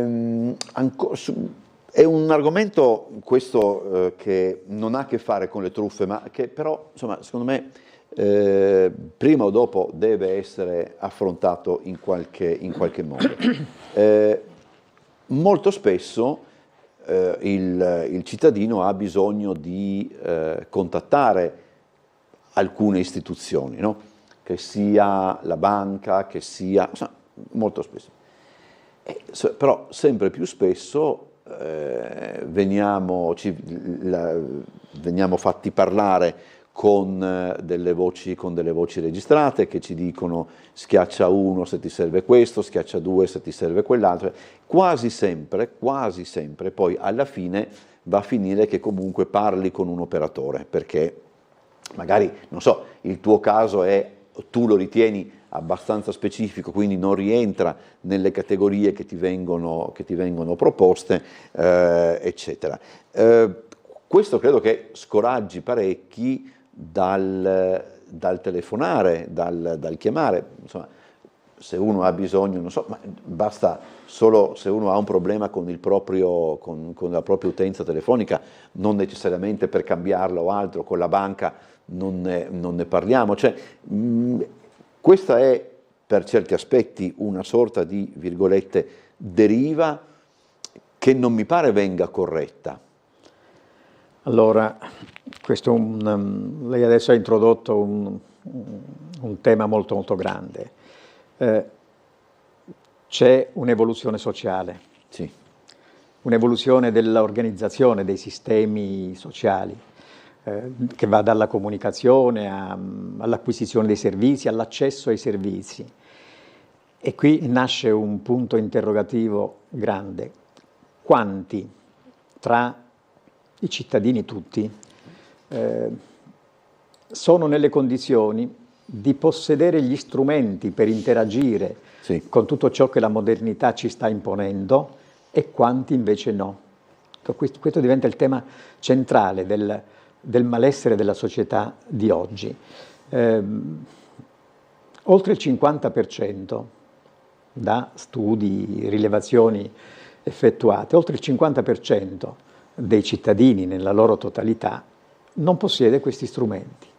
L'accentuazione e l'accelerazione che è stata data anche dopo il Covid, sull'utilizzo dei sistemi informatici, ma vede anche le riunioni anche adesso, i confronti tra le persone stanno sempre più modificandosi, ci si conosce di più, ci si conosce meglio. Io penso già solamente alla mia associazione, ecco, alla Federconsumatori.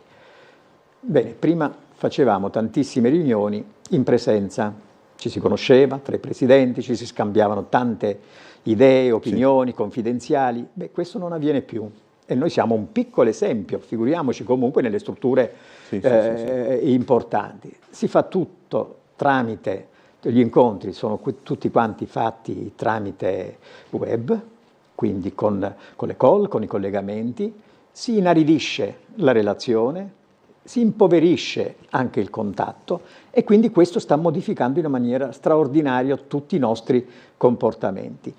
Pensiamo ad un'altra cosa, l'accesso ai servizi pubblici essenziali per tanta gente che non ha gli strumenti, deve avere lo SPID, saper utilizzare lo SPID. Chi aiuta queste persone? Certo ci sono dei tentativi, anche noi ci avevano assegnato un progetto, si chiamava Digital Mentis, per dare una prima forma per fornire i primi, gli elementi più rudimentali per poter accedere, per poter avere uno smartphone, ecco, per vedere come si accende e come si spegne. Abbiamo fatto tanto su questo. Adesso mi pare che ci sia anche tipo dei punti digitali facili, insomma qualche tentativo fatto dalla Regione, ma non è mai in grado comunque di fornire elementi per sapersi districare in queste situazioni a tutte le persone, perché la mole è talmente grande. Poi ci sono anche fasce di persone che mai acquisiranno gli strumenti. È brutto dire questo, perché nessuno deve mai arrendersi, perché bisogna studiare sempre, continuamente, acquisire, capire sempre di più.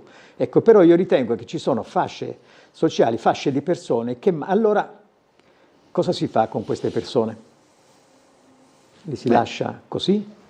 Quindi quali sono le strutture necessarie dove questo possono acquisire e quindi godere degli stessi diritti che godono chi oggi, fortunatamente perché è più giovane, perché comunque ha tutti gli strumenti digitali per farlo. È il problema dei problemi della nostra società. Allora, ci fermiamo per la pubblicità, poi le chiederò una cosa che riguarda la scuola e poi parliamo invece di scadenze, torniamo sul consueto per dire la verità. Andiamo in pubblicità.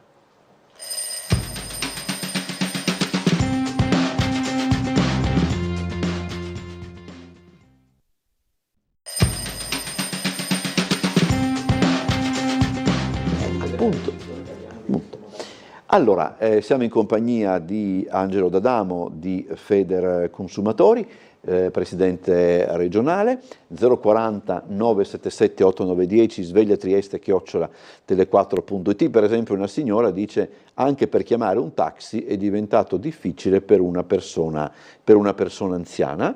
Questa è una cosa che non riesce ad andarmi in testa, nel senso che la figlia di un mio compagno di classe che sta per fare l'esame di maturità deve iscriversi all'esame di maturità. Io ho fatto mente locale per ricordarmi se ormai più di 40 anni fa ho dovuto anch'io fare questa trafila. A me non sembra che bisognasse iscriversi all'esame di maturità, ma nell'iscriversi all'esame di maturità lei deve far avere alla scuola tutta una serie di documentazioni, parte delle quali la scuola già possiede.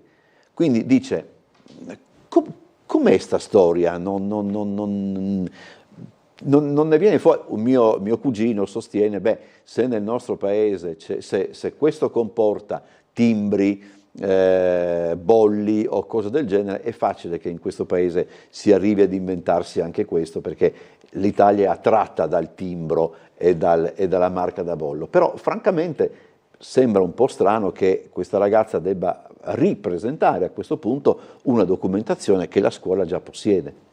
Però va aggiungere una cosa: come viene richiesta questa ulteriore informazione alla scuola? Senz'altro attraverso un sistema digitale. Sì. Ecco, quindi questo è il dato, e abituare ai nuovi linguaggi, che sono i linguaggi già attuali e ancora di più saranno per il futuro, le persone, quindi a fare dei passaggi, a far entrare nei comportamenti non più la firma, non più la compilazione di un modulo cartaceo, stiamo dimenticando anche come si scrive tante volte, no? Come anche una volta si faceva anche attenzione sulla calligrafia, adesso figuriamoci, adesso invece solamente come si riesce a battere. Quindi far entrare nell'ordine di idee dei comportamenti in modo che poi tutte queste informazioni vanno immagazzinati con modalità diverse dal passato.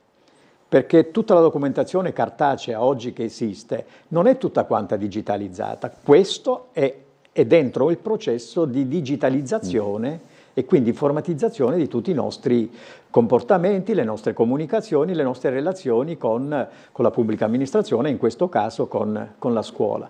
E questo è l'argomento a cui accennavamo, no? È un processo su cui siamo adesso infilati fino al collo, che è inarrestabile, perché neanche più possiamo pensare di tornare no, alla matita dove si bagnava un pochettino la lingua per poter scrivere meglio. Quindi questo è. Il problema è per chi è fuori da questo, ma questo va bene per le nuove generazioni. Quindi è chiaro, la scuola ha un suo programma, l'avrà deciso comunque, non so se è ministeriale o il consiglio di istituto. Sì, perché non in tutte le scuole questo accade. Ecco. È probabile, ma così come ci sono tante scuole che hanno processi di digitalizzazione avanzata. Ecco, quindi bisogna vedere come si collocano in questi processi. Allora, parliamo di scadenze, parliamo di rinnovi, eccetera. Per quanto riguarda tutta quella questione delle, come si chiama, delle utenze, acqua, gas, eccetera, lì la situazione è tranquilla oppure non ancora? Tranquilla. Tranquilla, tra virgolette. Sì, certo. Parliamo della materia gas, perché il gas ha per le utenze di gas c'è una novità, neanche noi abbiamo già parlato anche in altre occasioni, ormai sono anni che parliamo di queste questioni. Il 31 dicembre del 2025 è terminato definitivamente, diciamo, una forma di mercato tutelato per il gas, per chiaramente alcune categorie di persone e di utenze. Il gas terminava questo tipo di modalità il 31 dicembre 2024, poiché il processo era iniziato comunque con gennaio 2023, avrebbe dovuto terminare questo cuscinetto al 31 dicembre 2024, c'è stata una proroga fino a dicembre 2025, quindi adesso siamo fuori da queste proroghe. Che cosa avevano istituito? Avevano istituito una sorta di tariffa, si chiamava tariffa placet, era una placet in deroga per tutte quelle utenze che erano nel mercato tutelato in precedenza. Quindi per facilitare il passaggio al mercato libero c'è stato questo biennio di cuscinetto. Terminato il biennio di cuscinetto, tante utenti hanno ricevuto comunque una lettera dal gestore dove viene annunciato che comunque termina quel processo e c'è una continuità di contratto di tariffa placet. Tariffa placet attuale è una tariffa di mercato libero, quindi da questa scadenza qual è l'invito agli utenti, ai consumatori?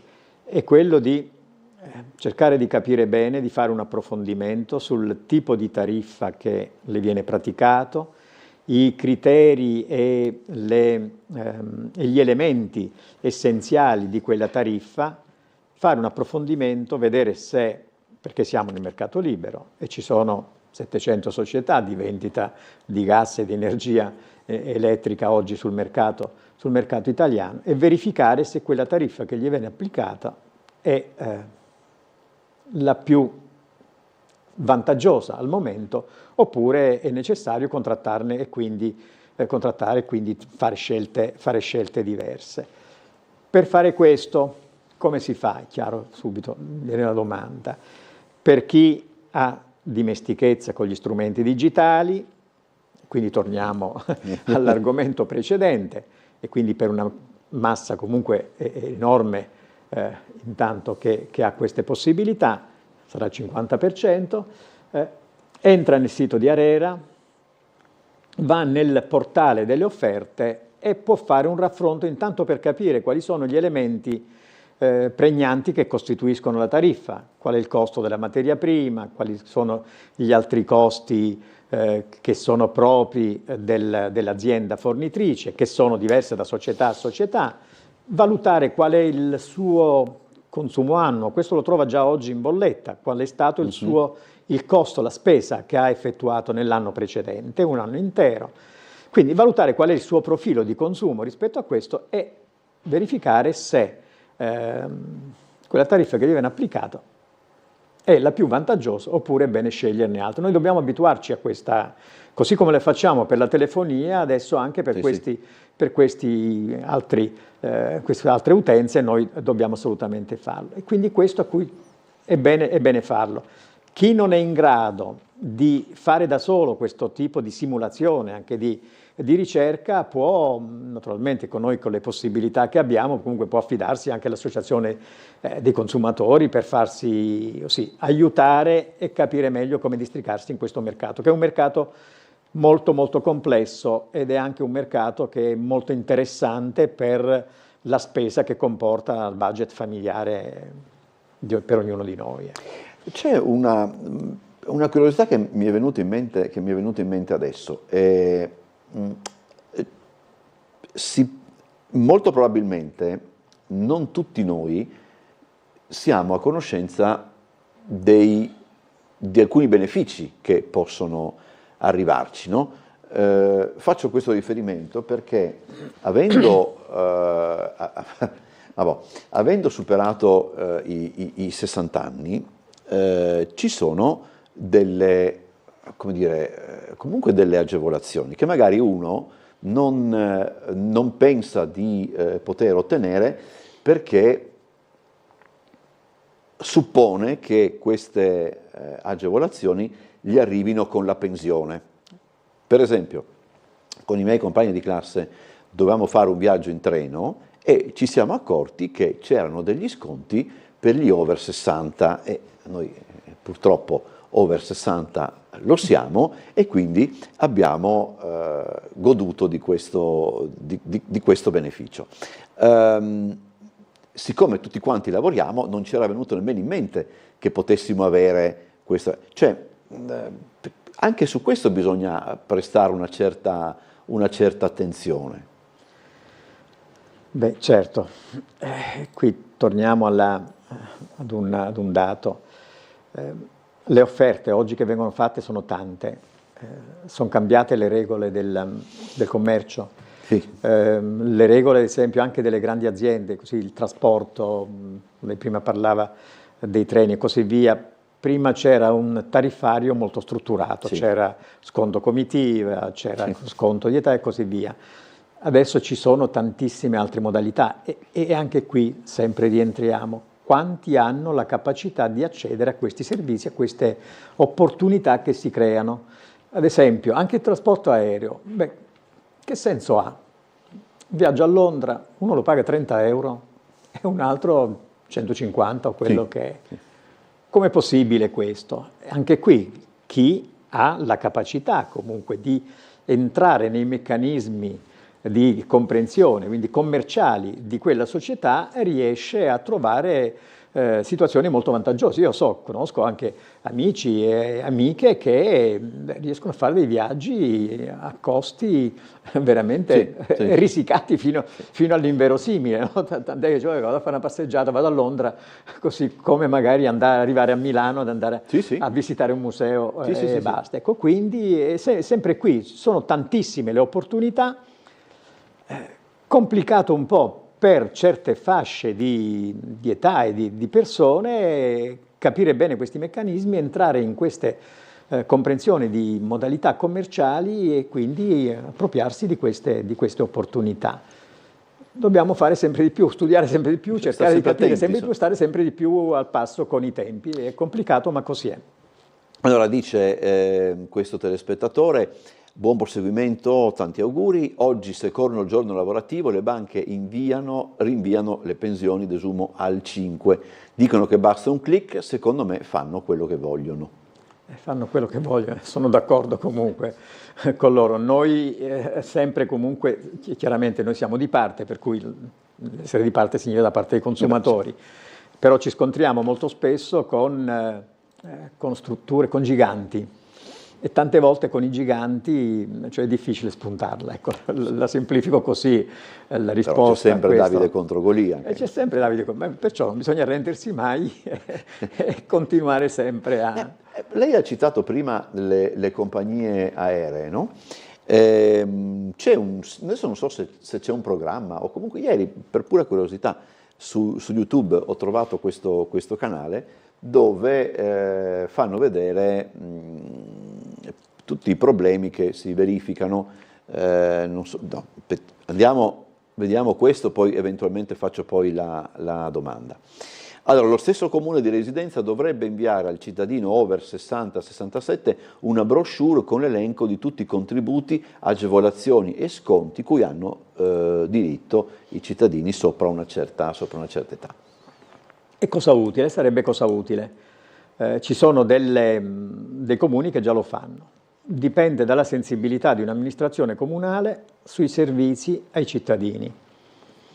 Quindi così la metto. È bene comunque, ecco, quando arrivano magari idee, suggerimenti e richieste di tale natura, formalizzarle, inviarle al sindaco, e farlo fare anche magari agli amici che hanno lo stesso tipo di bisogno, la stessa sensibilità, la stessa comunicazione. E io credo che questa è un po' la forma più efficace, quindi non basta il lamento per dire le cose non funzionano. Quando le cose non funzionano e vorremmo funzionasse in un altro modo, non ci resta altro che manifestarlo, e manifestarlo nelle forme che lasciano traccia. Non basta neanche la telefonata magari all'URP del comune lamentandosi di un qualcosa che non va. Una volta si diceva, carta e penna e si scrive. Adesso con un computer bisogna mandare le mail al sindaco, all'attenzione, mandare segnalazioni anche ai giornali, perché tante volte io vedo anche che è molto efficace, anche tante volte richieste disattese alla pubblica amministrazione, la nota del giornale fa sì che chi è il referente responsabile di questi servizi di pubblica amministrazione lo mette all'attenzione e comunque qualcosa in più si muove, qualcosa si risolve. Ecco, quindi perciò il mio richiamo non può essere questo. Noi siamo e dobbiamo sempre più essere consumatori consapevoli, utenti consapevoli. Essere consapevoli significa consapevoli dei propri diritti, fare formalmente le richieste, non pretese, ma richieste, e richieste che hanno chiaramente sostanza, e questa è l'unica strada che abbiamo. C'è una telefonata, sentiamo. Buongiorno. Sì, buongiorno a lei e al suo ospite, sono Fulvio, buon anno a tutti quanti.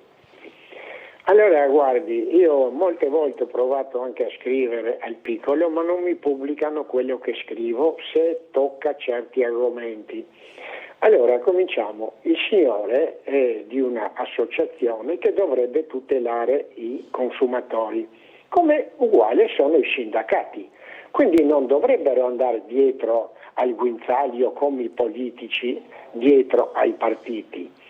Perché io intervengo tante volte e grazie a questo a Tele4 la possibilità che mi dà, anche se oggi ho atteso mezz'ora, ma comunque per fortuna sono riuscito a collegarmi. Allora, parliamo di utenze, parliamo di luce, tiriamo fuori gli allegati del trattato di pace. Noi dovremmo pagare la luce al costo idroelettrico. Sa qual è il costo idroelettrico? Praticamente nullo. Un'altra cosa, noi quotidianamente siamo derubati con l'IVA. Tiriamo fuori il trattato di pace, vediamo i confini della Repubblica Italiana, il più bel paese del mondo, ma con una classe politica che non lo auguro a nessuno, e vediamo dove finisce la Repubblica Italiana. Oggi si vede che i collegamenti col telefono vanno e non vanno. Allora, insomma, quando chiama il signor Fulvio il contesto è sempre quello di riprendere in mano appunto i trattati di pace, eccetera. Avrebbe potuto aiutare, mettiamola così.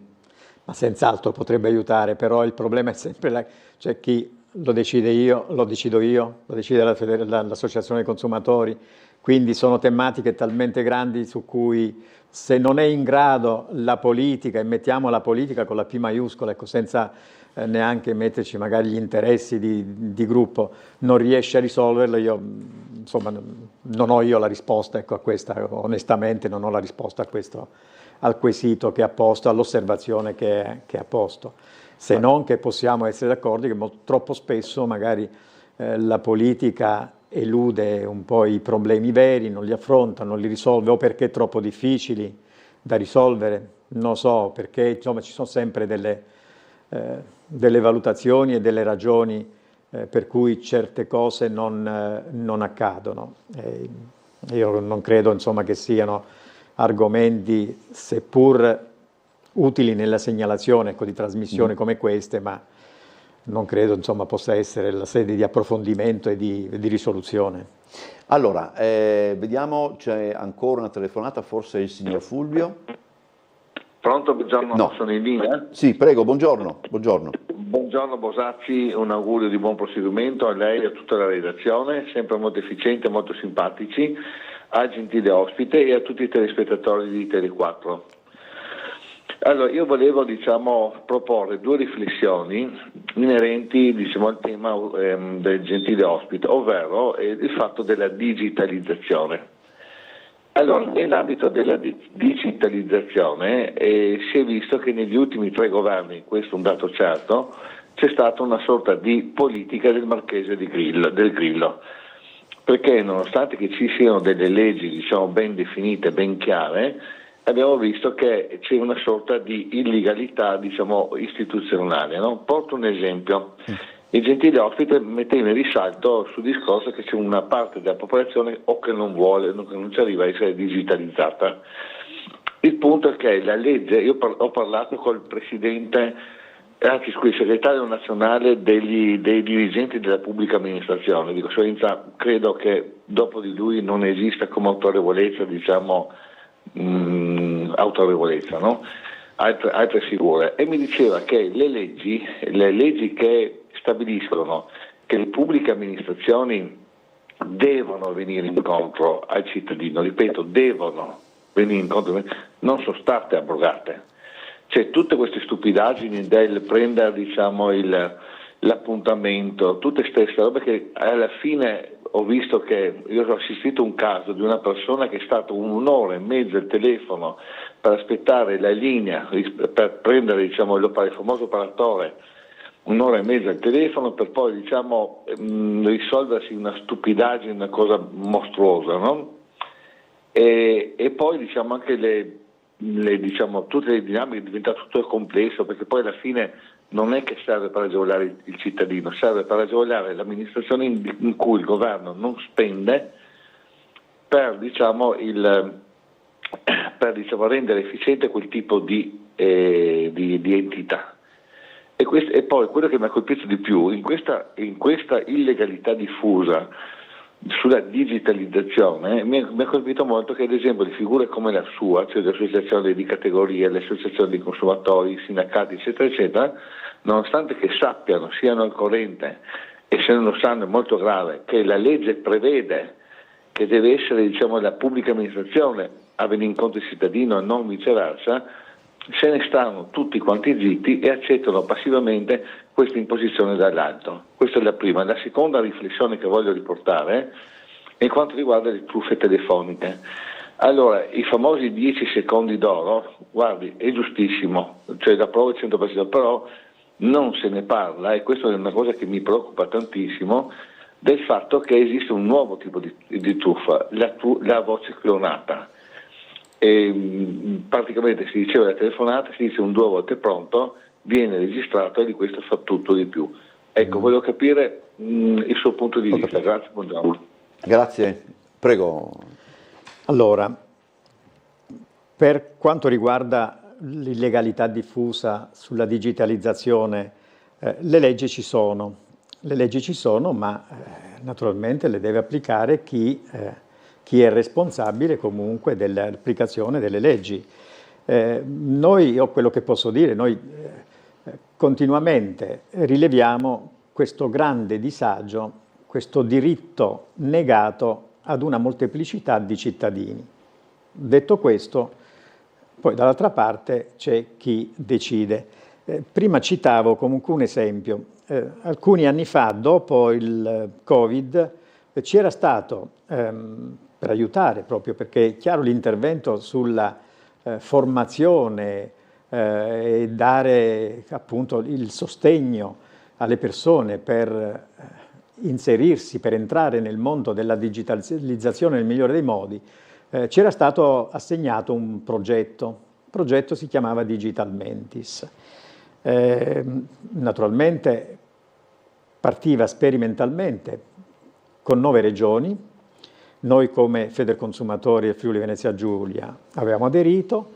Eravamo solamente noi a Adiconsumo perché siamo le uniche 2 associazioni riconosciute nella nostra regione. Ci siamo attivati, abbiamo messo in piedi una sorta di armamentario possibile, chiaramente con gli strumenti che ci erano messi a disposizione, perché complessivamente ci avevano messo a disposizione, mi pare, 300.000 euro per mettere in piedi sportelli, formare delle persone, quindi fare una informazione diffusa sul tipo di aiuto che noi potevamo dare, davamo, va bene. Quindi abbiamo organizzato tutto, abbiamo istruito, fatto formare delle persone, aperto degli sportelli con degli orari, con controlli anche eccessivi, che i nostri sportelli fossero ubicati in situazioni dove non c'erano barriere architettoniche di impossibilità, quindi tutta una serie di requisiti a cui abbiamo fatto salti mortali per adeguarci, per dare quello. Siamo stati un esempio nazionale rispetto alle altre 8 regioni che hanno partecipato. La Toscana era capofila in questo progetto. Insomma, abbiamo avuto un riconoscimento da tutti gli altri di ciò che avevamo messo in piedi, abbiamo fatto pubblicazioni, insomma, tante cose, quello che siamo riusciti a mettere in grado. Bene, finito questo periodo, perché i progetti durano sempre, hanno un arco temporale limitato. Termina questo progetto, noi chiedevamo che questo fosse un progetto che desse struttura a questi sportelli, perché diventavano ecco, un punto di riferimento per tante persone, che continuavano a venire anche dopo il progetto, a cui noi non chiudevamo la porta, cercavamo di dare lo stesso con gli strumenti. Però quelle persone formate con cui avevamo sottoscritto un contratto di lavoro alla fine del progetto, naturalmente non potevano vivere di aria, erano persone giovani anche, quindi non erano più in grado di servire questa cosa. Quindi dicevamo che questi dovevano essere sportelli strutturati e in tutta Italia messi a disposizione delle persone. Bene, termina il progetto, diminuiscono di oltre il 50% le risorse ed estendono con quelle risorse di fare le stesse cose su tutto il territorio nazionale. A quel punto noi come Regione Friuli Venezia Giulia, Federconsumatori e Adiconsum abbiamo detto no, noi non aderiamo a questo e noi non abbiamo aderito a questo progetto perché serviva solamente ecco, a dare solamente un riscontro ad un'attività centrale messa a disposizione che non aveva nessuna utilità e nessuna efficacia. Ecco. Ma questo solamente per dire che certo ci sono tante responsabilità. Se c'è una situazione di illegalità diffusa a riguardo, sono tante responsabilità e le prime responsabilità vanno attribuite a chi è preposto, a chi governa c'è tutta la nostra vita, tra virgolette, di relazione con la pubblica amministrazione a riguardo. Quindi noi quello che potevamo fare l'abbiamo fatto, ma chiaramente abbiamo fatto il massimo e anche oltre ciò che ci era consentito. Quindi questo è per quanto riguarda il primo dato. Il secondo, adesso faccio fatica un po' a ricordare bene se lei mi aiuta un po'. Telefoniche, siamo anche un po' addirittura d'arrivo, ma comunque erano le truffe telefoniche e la possibilità che si ha di clonare la voce già al primo pronto. Bene, al primo pronto. L'uso dell'intelligenza artificiale oggi in tutti i campi, e questo è uno dei campi dove maggiormente viene utilizzata, fino a che non c'è una regolamentazione certa e seria sull'utilizzazione dell'intelligenza artificiale su tutto ciò che poi ha ricadute sulle persone, comunque ci espone a questo tipo di difficoltà. Anche qui ne vale quello che dicevamo prima. A chi compete un controllo forte affinché i servizi e la vita dei cittadini sia tutelata, quelli devono agire. C'è una telefonata, allora se chi è in linea è telegrafico la passiamo, se no sono costretto a interromperla perché siamo già oltre. Buongiorno. Pronto, buongiorno, soltanto un'informazione. Sì. Mi arriva una bolletta del gas con guaglio. Pronto? Sì, prego. Ecco, questa bolletta del gas con guaglio da gennaio a ottobre. Non arrivo a capire come mai da gennaio a ottobre. Adesso sentiamo un attimo. Allora, bisogna vedere perché ci sono stati probabilmente, se è una tariffa di mercato libero, una tariffa variabile, è probabile che ci siano stati degli adeguamenti e quindi è nelle regole, nelle possibilità delle aziende, quindi rifare i ricalcoli. Questa potrebbe essere una ragione. L'altra potrebbe essere anche attinente ad una mancata di letture dei consumi nel tempo. Queste potrebbero essere le uniche due ragioni. Comunque, se magari vuole un approfondimento, lo osserviamo meglio, leggeremo meglio questa bolletta, magari ci telefona, passa da noi in via Matteotti 3, angolo via Manzoni, e naturalmente gratuitamente, perché non è che le chiediamo il costo del pedaggio per la lettura della bolletta, magari facciamo un approfondimento e vediamo di cosa si tratta. Grazie ad Angelo D'Adamo, presidente di Federconsumatori Friuli Venezia Giulia, per essere stato con noi. Buon lavoro, grazie davvero. Bene, grazie a voi. Andiamo in pubblicità, poi sarà con noi la senatrice del Partito Democratico Tatiana Rojc.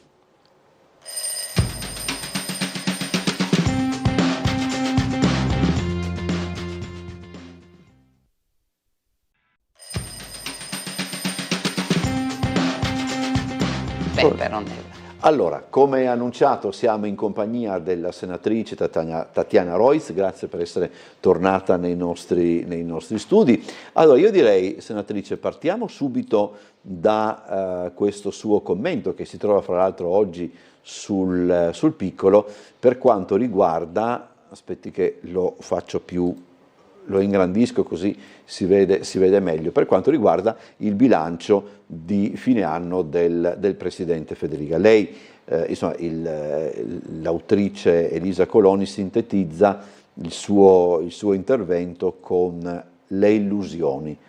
Di che cosa si tratta? Innanzitutto, buongiorno a tutti e molti auguri per il nuovo anno e grazie per questo invito. Ma direi che nell'intervista quello che è mancato secondo me è innanzitutto il grande ruolo internazionale che la nostra regione dovrebbe avere e che non è stato prospettato. Siamo una regione al centro dell'Europa. E quindi pensare, e oltretutto anche multilingue, pensare di non avere un ruolo di ponte non soltanto con l'Europa centrale, ma anche con i Balcani, che sono in un momento estremamente delicato del proprio percorso verso appunto l'allargamento di cui tanto si parla, ma siamo ancora, ahimè, in alto mare, questo un po' insomma mi ha sorpreso, diciamo. La seconda cosa che mi ha sorpreso, perché se ne parla tanto, io ovviamente si sa rappresento anche la comunità slovena, si è fatto grandi dichiarazioni, ma da parte di Federica non c'è stata parola su quello che viene definito il seggio garantito. E quindi io credo che sarebbe forse il caso in questo frangente di sederci a un tavolo tutti gli interessati, ecco, e di cercare di trovare una soluzione se non si vuole cambiare la legge elettorale. Legge elettorale, ovviamente non si parla di legge elettorale perché, e poi c'è l'illusione del terzo mandato che secondo me è una pia illusione. È stato dichiarato più volte e da istituzioni importanti del nostro paese che insomma non ci sarà un terzo mandato, onde per cui, come si direbbe... Su questo poi del terzo mandato magari le chiederò anche a lei una riflessione su un'idea mia, non che le mie idee siano migliori delle altre, ma insomma è giusto per parlare dell'argomento. Siccome c'è una telefonata e c'è subito la pubblicità delle 9:15, io direi sentiamo la telefonata, rispondiamo e poi andiamo in pubblicità e poi riprendiamo su quell'altro. Buongiorno. Buongiorno. Prego. Buongiorno. Prego. Mi sembra che la signora era qua in televisione anche un anno fa, in gennaio o 2 anni fa. E mica che ho fatto una domanda semplice, di quelle semplici che interessa tanto ai cittadini. Prego. Devo domandare alla signora quanto che la porta a casa lei in dicembre tra stipendio e tredicesima. Non solo lei, ma tutti i suoi compagni di merende che c'è là dentro, perché il 50% che non va a votare, è per questi motivi qua, signora, perché voi avete dei stipendi osceni rispetto alla povera gente, e lei che la si chiama di sinistra, e come tutti come lei, gli devi vergognarsi ancora più di quegli altri. Mi rispondi con un numero, se la sei onesta.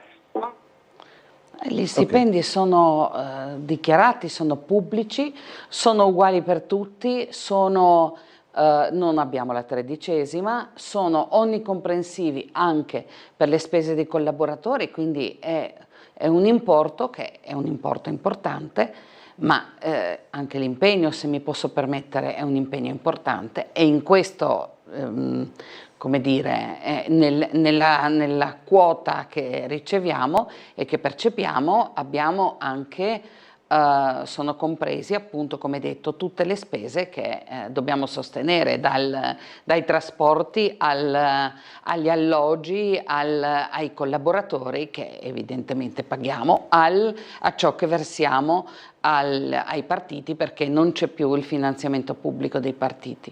Non è che è un argomento che capisco, che tocca da vicino, ma noi abbiamo al Senato anche abolito i vitalizi, c'è un lavoro che per quanto mi riguarda non ha vacanze e non ha orari, per cui credo che, e qui mi collego al terzo mandato, credo che i 10 anni che io mi appresto ad affrontare con la fine di questa legislatura sono 10 anni, sono importanti, sono un concentrato di lavoro che difficilmente lascia spazi o energie per dare di più. Se si vuole dare di più, bisogna fare una riflessione seria, soprattutto su se stessi. Sentiamo la prossima telefonata. Buongiorno.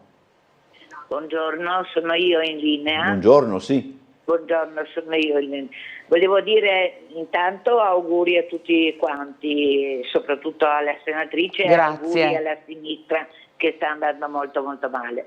Comunque volevo chiedere, ho sentito per la televisione che chi ha oltre 70 anni non paga adesso il bollo della macchina e può non pagare la televisione, diciamo, la tassa sulla televisione. È vero questo e come bisogna fare? Una bella domanda pratica. Su come bisogna fare dovrei informarmi. Sono state date delle agevolazioni che naturalmente bisognerà vedere. Poi ci sono altre preoccupazioni che ho con l'aumento, per esempio, dell'assicurazione per la macchina che inciderà molto sulle spese delle famiglie, e altre amenità di questo tipo di cui possiamo anche discutere, ma su quanto riguarda appunto ci sono notizie, ho letto anch'io su internet che girano continuamente sulle agevolazioni per chi ha più di 70 anni e sarebbero anche giuste. Allora, il canone RAI, leggo qua, non si paga dopo i 75. Eccolo. non lo pagano i diplomatici, questo, non so, e i militari stranieri, e i cittadini che non detengono la televisione. Beh, quello... il minimo, insomma, anche se, vabbè, però dunque, vediamo se scrive ultra 75 anni con reddito basso. Sì, c'è un limite. Possono presentare una dichiarazione sostitutiva in cui attestano il possesso dei requisiti per essere esonerati dal pagamento del canone TV. Questo è, insomma... Ecco, grazie molte per queste informazioni che io non avevo. Penso che sia sufficiente poi andare anche, che ne so, a un patronato o qualcosa per capire come... Per chiedere le informazioni. Però 75, non 70. Laddove invece, questa è un'altra cosa questo è molto utile, anche dopo una certa età non occorre rinnovare la carta d'identità, sì. Questo è veramente è utile. utile. Andiamo in pubblicità, poi torniamo subito dopo. Terzo mandato.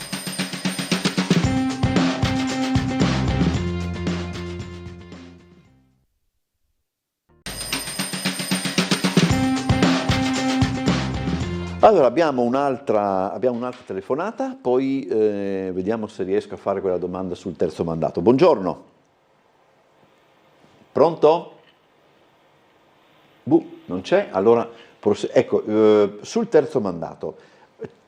Allora, ci sono casi, per esempio, per quanto riguarda la Francia, dove c'è gente che ha retto una città per 30-40 anni di seguito, eccetera. Ma insomma, io mi chiedo soltanto questo, il terzo mandato, per quanto riguarda per esempio i sindaci, più che non il presidente della regione, perché è vero che il discorso è leggermente differente, però c'è come l'impressione che un sindaco alla fine del secondo mandato, sapendo che poi dopo non può ricandidarsi, come dire, anche psicologicamente, non dico tiri i remi in barca, ma che comunque possa avere un atteggiamento meno, diciamo, meno coinvolto, adesso, meno propositivo, diciamo. Ecco, mettiamola così, meno propositivo, eccetera.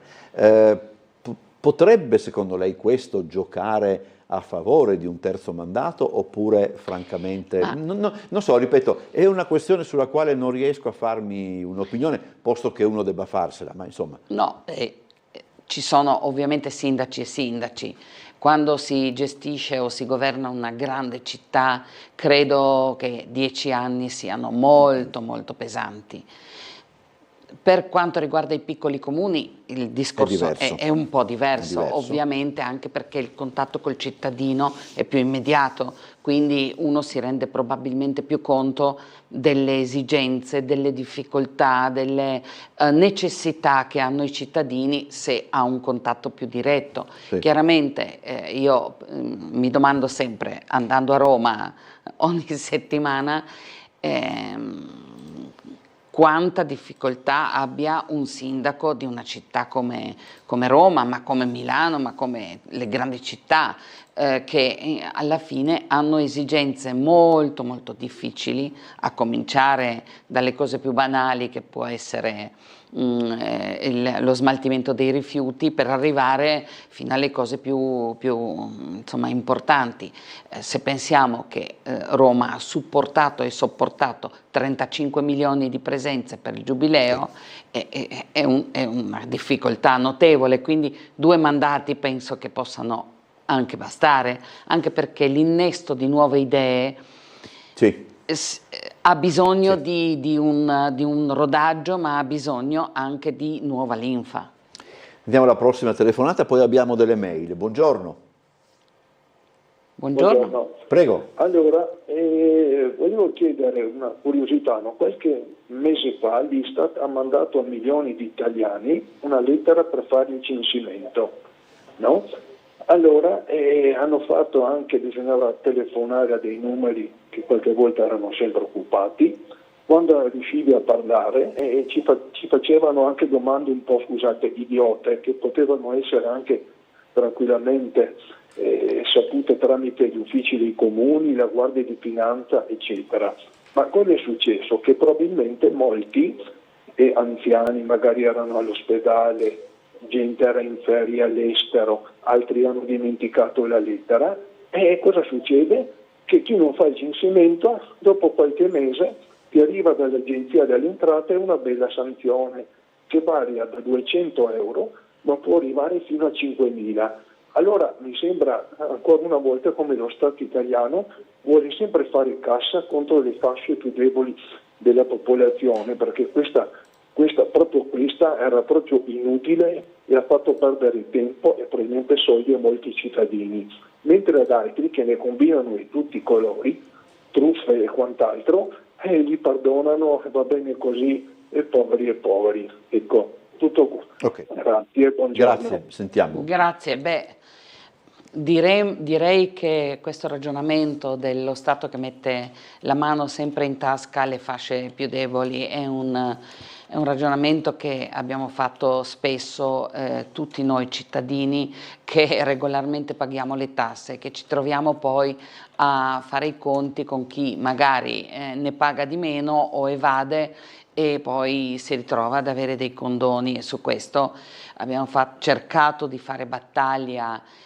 contro questo usus che trovo estremamente ingiusto nei confronti dei cittadini, e quindi sono d'accordo con il signore assolutamente. Allora, adesso abbiamo pronto invece sì, facciamo così arriviamo anche in questo caso alla pubblicità. Vediamo il racconto della notte di Capodanno a Trieste, dove i controlli di polizia, come dicevamo prima, hanno garantito una totale tranquillità in Piazza Unità. Esatto. Però in barriera c'è stata una situazione completamente diversa. Vediamo.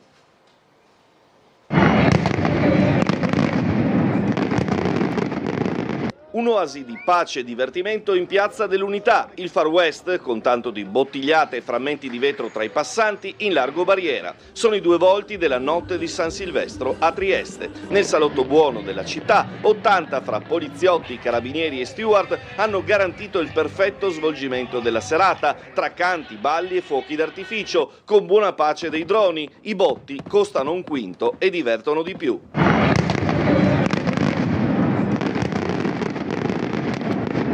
Botti di ben altro tipo in largo barriera, dove purtroppo centinaia di persone hanno assistito all'incidente che ha visto coinvolte un'ambulanza e un'auto poco dopo mezzanotte e mezza davanti al mercato coperto. Il mezzo di soccorso è cappottato a seguito del forte impatto con la vettura tra via Carducci e Passo Goldoni, travolgendo anche un palo della segnaletica stradale. I sanitari del 118 stavano trasportando un uomo infortunato. Tutti e tre i professionisti e il paziente sono rimasti feriti in modo fortunatamente non grave. Con i soccorritori ancora in piena azione e la più totale incuranza delle forze dell'ordine e dei pompieri presenti sul posto, ecco scoppiare una rissa a colpi di bottigliate di vetro a qualche metro di distanza. Protagonisti un gruppo di centroamericani. Diversi frammenti di vetro sono finiti verso il teatro dell'incidente, investendo uno dei soccorritori, altri in direzione dei tanti passanti fermatisi a guardare lo schianto in una via Carducci completamente bloccata e illuminata da decine di luci d'emergenza. La lite è andata avanti a colpi di fondi di birre da mezzo litro e insulti in spagnolo, pare la variante colombiana, mentre decine di passanti sono scappati nelle vie laterali per paura di essere feriti. Tra questi non solo triestini ma anche molti turisti, soprattutto austriaci, che avevano parcheggiato il proprio veicolo al multipiano adiacente l'ospedale Maggiore per scendere verso il centro. Dai sorrisi e i brindisi in piazza si è passati allo spavento in quella che è e resta anche nel 2026 la zona più pericolosa di Trieste.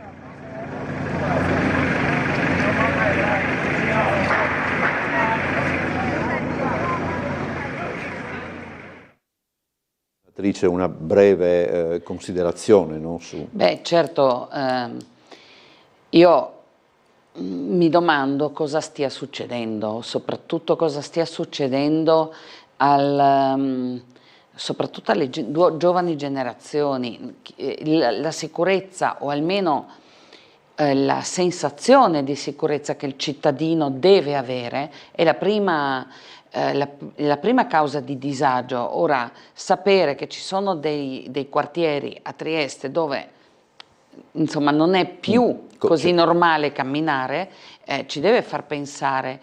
Si parla di strade sicure, ma non dobbiamo o non possiamo pensare soltanto al salotto buono della città, dobbiamo pensare che via Carducci, che un tempo era una delle vie più diciamo trafficate, ma non soltanto con le macchine ma anche a piedi, che diventi un luogo non sicuro dopo una certa ora, questo ci dovrebbe far pensare, ma non è una questione. Ho letto ovviamente le dichiarazioni del prefetto che mi sembra una persona molto capace, che conosce bene soprattutto la città di Trieste, essendone stato questore. Io credo che ecco, tutte le forze dell'ordine, tutte le istituzioni dovrebbero veramente sedersi a un tavolo e fare una riflessione seria su come possiamo arginare questi episodi che sono poi gravissimi.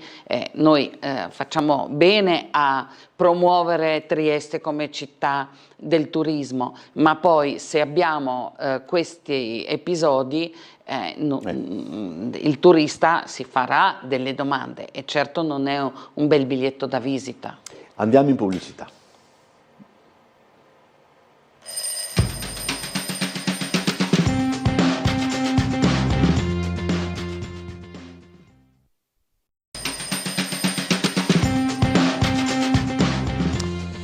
Allora, abbiamo una telefonata in linea, poi ci sono anche delle mail. Buongiorno.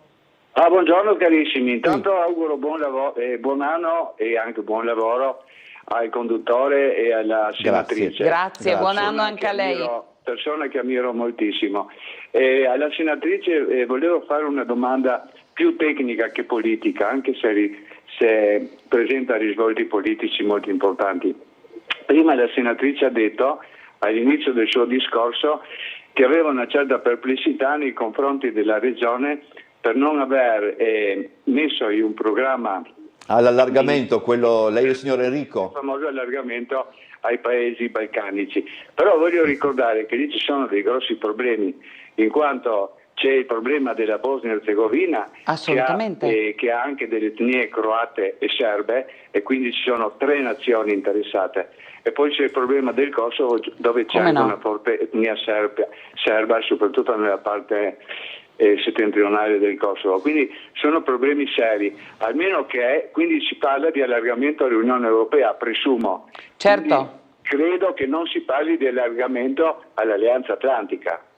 No, infatti noi stiamo sempre parlando di inclusione di alcuni paesi dei Balcani occidentali nel contesto dell'Unione Europea. È una cosa auspicata da tutti, perché noi che siamo regione di confine o ponte tra l'Unione Europea e i Balcani, conosciamo bene le problematiche. Lei ha esposto molto bene ovviamente la questione della Bosnia e Erzegovina, del Kosovo, anche della Serbia, che è il paese più importante. L'Albania e la Macedonia del Nord e il Montenegro stanno facendo dei grandi passi in avanti, ma quello che mi preme sottolineare è che questi sono paesi che sono sottoposti al pericolo di infiltrazioni o di influenze, soprattutto della Cina, soprattutto dei paesi arabi, quindi della Russia ovviamente. Sono notizie di questi giorni che anche l'America ha dato il via libera alla rigenerazione delle raffinerie serbe. Ma perché? Perché bisogna trovare una stabilità, e la stabilità europea dipende anche molto dalla stabilità dei Balcani. È un tema estremamente delicato, ma che bisognerà affrontarlo. Sì. Almeno anche il presidente Mattarella ne parla spesso, e io sono d'accordo col presidente, perché come nel 2004 l'allargamento è stato fatto per tanti paesi, così oggi bisognerebbe rifare una riflessione non sull'entrata insieme di tutti i Balcani, ma sul processo di avvicinamento per quei paesi che ancora hanno un percorso grande da fare. Ringrazio. Grazie a lei davvero. Era la stessa telefonata di prima, non capivo questo. Allora, effettivamente il discorso dei Balcani, no, senatrice, è uno di quei discorsi veramente dire carsici, nel senso che ogni tanto poi per qualche motivo riemergono, magari dalle parti nostre sono argomenti più sentiti per tutta una serie di ragioni, però c'è il rischio, no, che per certi aspetti è anche inevitabile che quello che succede nel mondo delle volte devi la nostra attenzione non tanto da altre problematiche, ma comunque da altre realtà. E forse quella dei Balcani è una realtà che in questo momento è un po', diciamo... viene a galla ogni volta quando la Presidente del Consiglio viene in aula. Io faccio parte della Commissione Politiche Europee e lì ne discutiamo spessissimo, perché ovviamente tutte le varianti che succedono e che magari sono meno note, anche le grandi proteste in Serbia, sono proteste che ci dovrebbero far pensare. Giornalisti che hanno seguito alcune manifestazioni di migliaia e migliaia di persone mi hanno esposto qualche mese fa la preoccupazione, soprattutto perché non si parla in Serbia più di Europa. Ora forse il discorso è stato un po' ripreso dal premier serbo, ma è chiaro che ci sono degli equilibri estremamente fragili sui quali bisognerà porre una grande attenzione, perché, ripeto, noi siamo a pochissimi chilometri da quella tragedia ucraino-russa. Ora, se le influenze russe si avvicinano a noi, non è, come dire, non è una cosa marginale, e soprattutto dobbiamo tener sempre conto che ci sono paesi che vorrebbero minare l'Europa.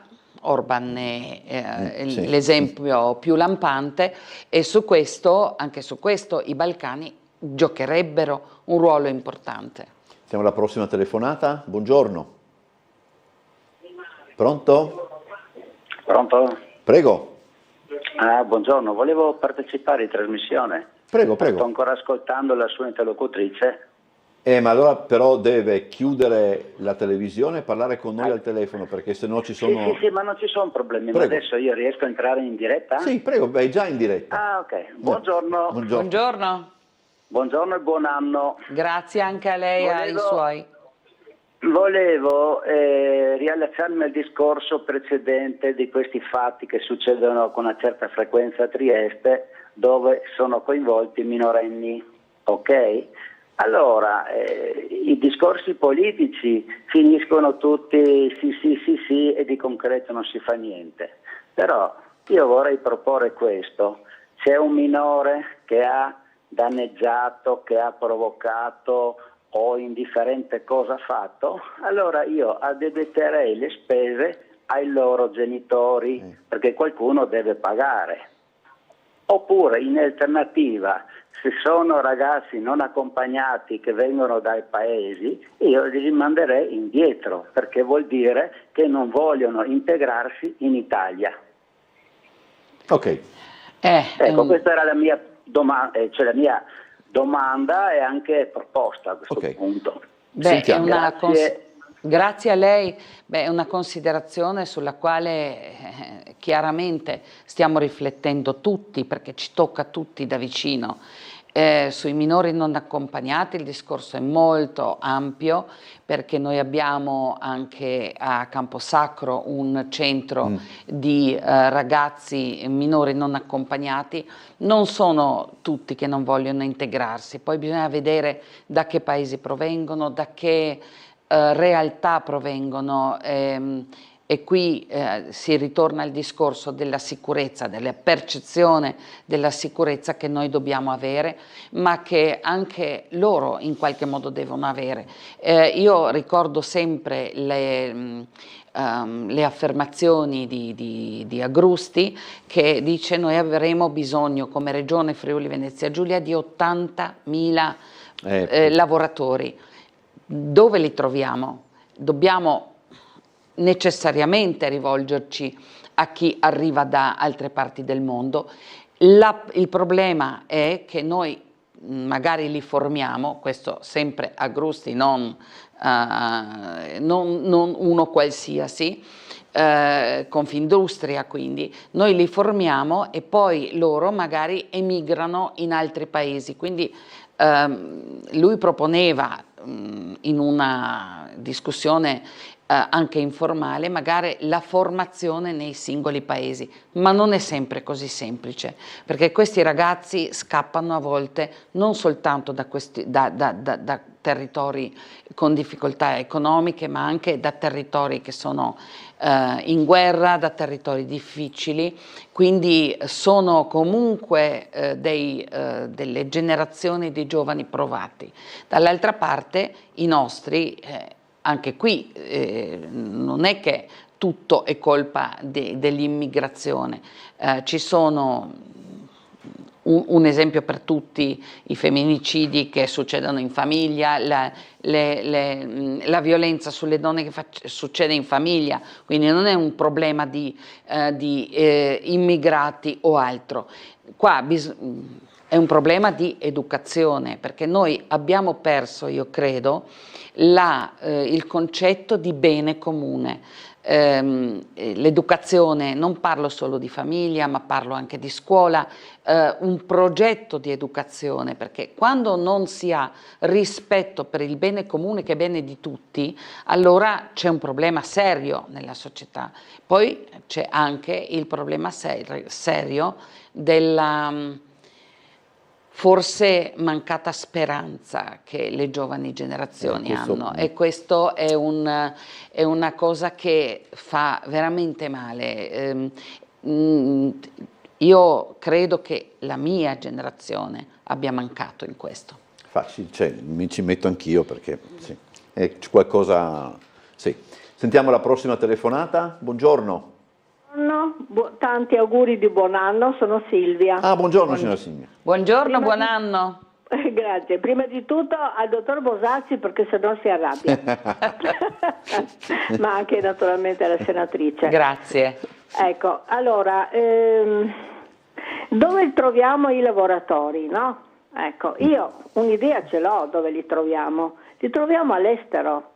Ma non solo gli scienziati, li troviamo anche camerieri e persone, diciamo, di mestieri più umili, che non richiedono una particolare formazione, no? Sì. Quindi, e vi do anche una notizia se non lo sapete, da Trieste Trasporti si stanno licenziando sempre di più autisti. Ecco, una volta la Cegas, Trieste Trasporti, che adesso si chiama, erano lavori ambiti, perché c'era la sicurezza innanzitutto di mantenere la famiglia e poi si poteva anche guadagnare uno stipendio decoroso, certo non ricco ma decoroso. Adesso se ne vanno via perché in altri lavori, in altre cose prendono di più, non solo, ma addirittura cambiano la regione, perché anche da regione a regione c'è un trattamento economico diverso nel trasporto pubblico. Dunque, tutte queste riflessioni, io mi chiedo, io che non sono neanche nel mondo del lavoro, lo vivo indirettamente tramite i miei figli, mi chiedo come mai questi problemi non vengono vissuti e visti dalla politica trasversalmente, perché mi sembrano così evidenti, così logici anche. Come non abbiamo lavoratori? Centinaia di migliaia di lavoratori giovani se ne vanno dall'Italia ogni giorno, cioè sono lì, sono in Germania, sono in Inghilterra, sono in Belgio, sono in Francia, sono anche nei paesi scandinavi, cioè andiamoceli a prendere, non facciamoli neanche andare soprattutto. Mettiamo un salario minimo, almeno quello, lo mettiamo o no? Non sento parlare di questi problemi, non c'è nel programma, che cosa ce ne frega a noi a un certo punto che vinca la sinistra, che poi non fa quello che deve fare, capito? La speranza l'abbiamo persa tutti, non solo i giovani, è che noi abbiamo bene o male fatto la nostra vita, loro se la devono ancora vivere. cosa hanno? Sono lavori precari che sono stati autorizzati e portati avanti da tutti, trasversalmente, destra, sinistra, tutti sono favorevoli al lavoro precario. Allora, i contratti a tempo determinato hanno un senso, devono avere un senso per un lavoro stagionale, per un bisogno di carenza di personale, per motivi differenti. Allora sì, prendo una persona contratto, ma non una regola. Ormai il contratto a tempo indeterminato è un'eccezione, inutile che portino numeri, che non è così, non è vero, sono tutti precari, a chiamata e precari. Allora, inutile che ci parliamo addosso, i problemi si vedono, ci sono, non li vede la destra, la destra poi figuriamoci, non li vede neanche la sinistra, e allora che facciamo? Ci parliamo addosso, manteniamo i politici per mantenerli e basta, senza avere un riscontro tra la popolazione? Mi dica lei, non lo so, perché io ho un'età, io non sono giovane, ho vissuto i tempi passati molto meglio di adesso, erano in tutti i sensi, quindi i lavoratori noi li abbiamo, basta non farli andare via, trattarli bene, trattarli come vanno trattati i lavoratori. Ok, grazie signora Silvia. Al di là di questo io faccio lo stesso gli auguri a tutti grazie. E che Dio ce la mandi buona. Grazie signora Silvia. Arrivederci. Grazie, mi raccomando. Questo è un tema, è il tema, credo, nella nostra società, e sono d'accordo sul salario minimo. Guardi, se noi pensiamo che in Italia non c'è una regola, ma che in Germania il salario minimo di un lavoratore anche a chiamata è di 14,50 €, allora dobbiamo farci qualche domanda. Io giro molto il territorio, ho parlato con molte, soprattutto donne, che lavorano anche con contratto a tempo indeterminato per certe cooperative. Alla fine del mese portano a casa uno stipendio non da fame, ma peggio da vergogna, perché vengono pagate 2,50 € all'ora. Sono signore che fanno pulizie nelle cliniche, negli ospedali pubblici, attraverso certe cooperative, evidentemente. Capisco che è difficile far quadrare i conti, però anche sì, l'aumento degli occupati, ma se sono occupati a tempo determinato poco si può fare. Io ormai sono antica, ma noi, la nostra generazione, e il dottor Bosazzi può confermarlo, avevamo sogni che potevamo realizzare anche dal punto di vista professionale. Noi abbiamo costruito una società completamente sbagliata, perché questo edonismo, e poi ci chiediamo ma i giovani non hanno valori. Non è vero, i giovani hanno valori e sono molto svegli. Io ho fatto tanti anni di insegnamento all'università, sono molto svegli e ci pongono delle domande alle quali talvolta o spesso noi non sappiamo dare risposte. È chiaro che c'è c'è anche una battaglia da parte mia per parlare di giovani diplomati con diplomi universitari all'estero, i quali non vengono ratificati in Italia, o ci sono grossissime difficoltà. Siamo in Europa, ma su questi temi non questo c'è. È un argomento serio. Prendiamo un fisioterapista. Io pongo sempre questo come esempio perché l'ho vissuto, la figlia di una mia amica, fisioterapista laureata, qui non trova la possibilità, perché non le nostrificano la laurea, di fare dei master che voleva fare, le offrono un posto da 1.200 € in una struttura privata. Ora, sappiamo bene che con i prezzi che corrono per affitti, eccetera, uno con 1.200 € non ce la fa, può essere giovane quanto vogliamo. Bene, all'estero, in Svizzera, uno stipendio di 4.500 € più l'alloggio compreso. Ora, vogliamo scherzare? Questa è la realtà. Poi noi ci dimentichiamo sempre che l'Italia è un paese straordinariamente bello, ma non sa sfruttare le proprie possibilità. La cultura, l'arte potrebbero essere, la manufattura, il cibo, la bellezza, il culto della bellezza potrebbero essere altro che il motivo per mantenere qua i nostri giovani. Guardiamo nei locali, anche triestini, non si trovano camerieri, non si trovano persone che servono, perché ci vuole anche una professionalità. Sono grandi i nostri operatori del settore che imparano il mestiere, ma ci sono tanti studenti stranieri che il fine settimana lavorano nei nostri locali perché i nostri giovani emigrano, e questo è un problema sul quale noi dovremmo fare una riflessione. È difficile, ma lo so, e ha ragione la signora, qui la politica ha mancato. Mettiamo la prossima telefonata. Buongiorno. Buongiorno Bosazzi, a lei e alla senatrice. Buongiorno. Sono Dino dei Noi Pensionati. Io volevo proprio parlare su questo argomento qua. Questo argomento qua è un argomento che purtroppo Trieste lo vive ormai da più da 30 anni.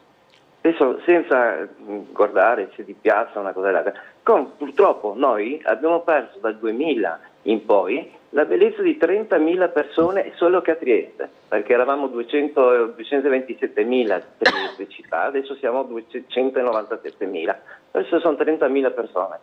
L'80% di queste persone che sono andate sono giovani. Ma perché? Perché non abbiamo strutture. Questa amministrazione che noi abbiamo, purtroppo, e tutti dicono che il sindaco non può fare posti di lavoro. Non è vero, perché io mi ricordo quando c'era lì, andava a cercare anche i vari, come la Serracchiani, i vari De Agostini, il vero Moncalvo che abbiamo adesso, che hanno rivalutato il nostro lavoro. Cioè il porto che dopo il 2014 che è stato grazie, il sindaco di adesso parla tanto, ma noi avevamo tutte le industrie prima. Con questo sindaco qua abbiamo chiuso la parte industriale di Trieste, non esiste più. Tanto fa che avevamo anche l'ente zona industriale in via Cabotto, che è stato anche chiuso. Cioè che programmava da parte artigianale, da parte industriale, e inseriva i ragazzi che facevano le scuole professionali. Questo non c'è più. Purtroppo è inutile che mi vengano a dire questo sindaco ha fatto. Questo sindaco quando l'ha fatto tutto sulle delibere fatte e già approvate quei soldi dell'amministrazione ILVI. Poi si è impiantato e adesso abbiamo le conseguenze. Ieri ha fatto l'ultima conferenza stampa che ha fatto il Porto Vivo, Porto Nuovo, questo e quell'altro. Ma non ci sono nessun progetto, non c'è nessun progetto ancora là, non c'è nulla di certo, nulla di concreto, tutto sul farò, così come farà il plan di piscina, come ha fatto la piscina terapeutica, come che vuole interviste a fare la cabina via, ma io dico tanto, anche con questa cabina via, ma non poteva fare 5 anni fa un sondaggio, faceva un sondaggio, faceva un referendum e così capiva se la gente era pro o contro. Perché dobbiamo tornare indietro? Noi abbiamo giovani. Poi un'altra cosa volevo dire alla senatrice, ma senatrice io rimango allibito, come mai anche la parte della sinistra, quando i vari dati ISTAT presenti sulla disoccupazione vi dicono siamo al 6%, però abbiamo gli inoccupati al 33%, cioè ragazzi da 17 a 36 anni. Cioè il 33% di ragazzi vuol dire 1 milione di persone. Okay. E quel milione di persone non mi basta, non mi dà più la percentuale del 6% di disoccupazione, me la porta a 8, a 9. Cioè, e tutti quanti tacciono. Con questo grazie. Tutto quanto tacce. Grazie. Chiedo scusa se ho interrotto, ma ci abbiamo anche verso la conclusione. No, e quindi... Se permette, io sono d'accordo con le conclusioni che il Signore ha fatto. Noi abbiamo deindustrializzato questa città e questo è un problema grave. Anche il porto, non riusciamo a far capire alle istituzioni che allargare il punto franco vorrebbe dire portare lavoro, ce lo chiede a Ponte che ha rilevato la Varsila. Noi non possiamo pensare a fare un progetto per la città soltanto con il turismo, perché il turismo è una cosa molto labile, non c'è una possibilità di sviluppo.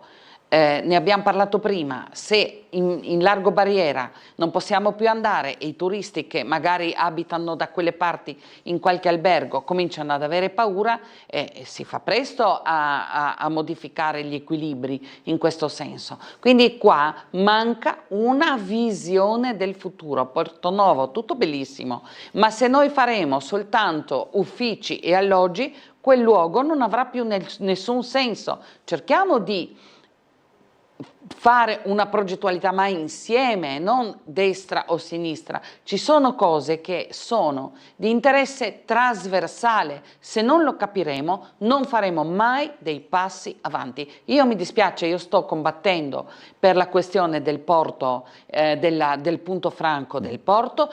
Tante belle parole, grandi summit, sì, faremo il corridoio Indo-Pacifico, che è una cosa strepitosa, che però gli altri operano, anche i nostri vicini, e noi facciamo bei convegni internazionali, grandi riflessioni, però poi alla fine non si fa nulla, neanche il punto franco che è previsto dagli accordi internazionali. E allora si vede che io, non provenendo dal mondo della politica, ho una visione molto più concreta della vita.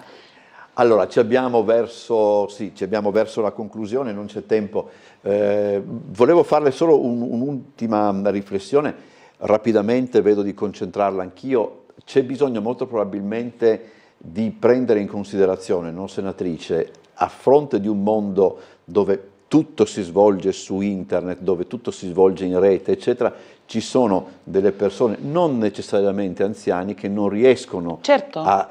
Là come si fa? Bisogna trovare qualcosa anche per loro, cioè bisognerebbe... No, questo è un altro problema, anche perché, diciamo, dal punto di vista sociale, poi rischiamo di vivere una vita, non solo, ma una vita finta, perché è una vita che sui social, l'amicizia dei social non è l'amicizia vera. Qua, e poi due livelli.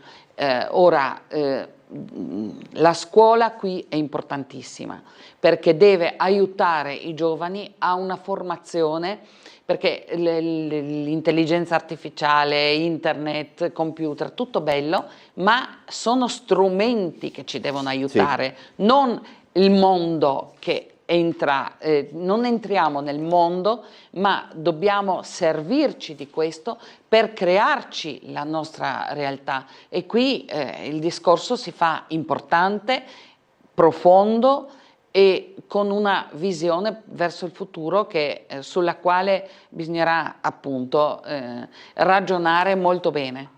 Grazie alla senatrice Reuss per essere stata con noi, buon lavoro. Sono io che ringrazio e auguro a Tele4, a lei ovviamente, e a tutti i telespettatori davvero un buon anno, che sia un anno con delle prospettive migliori, un anno di speranza. Noi ci vediamo alle 13 con l'anteprima del telegiornale, alle 13:20 con il telegiornale, alle 17:55 con Trieste in diretta e alle 19:30 con l'edizione serale del telegiornale. Ho imparato a memoria tutto quanto. Ci vediamo dopo, buona giornata, arrivederci.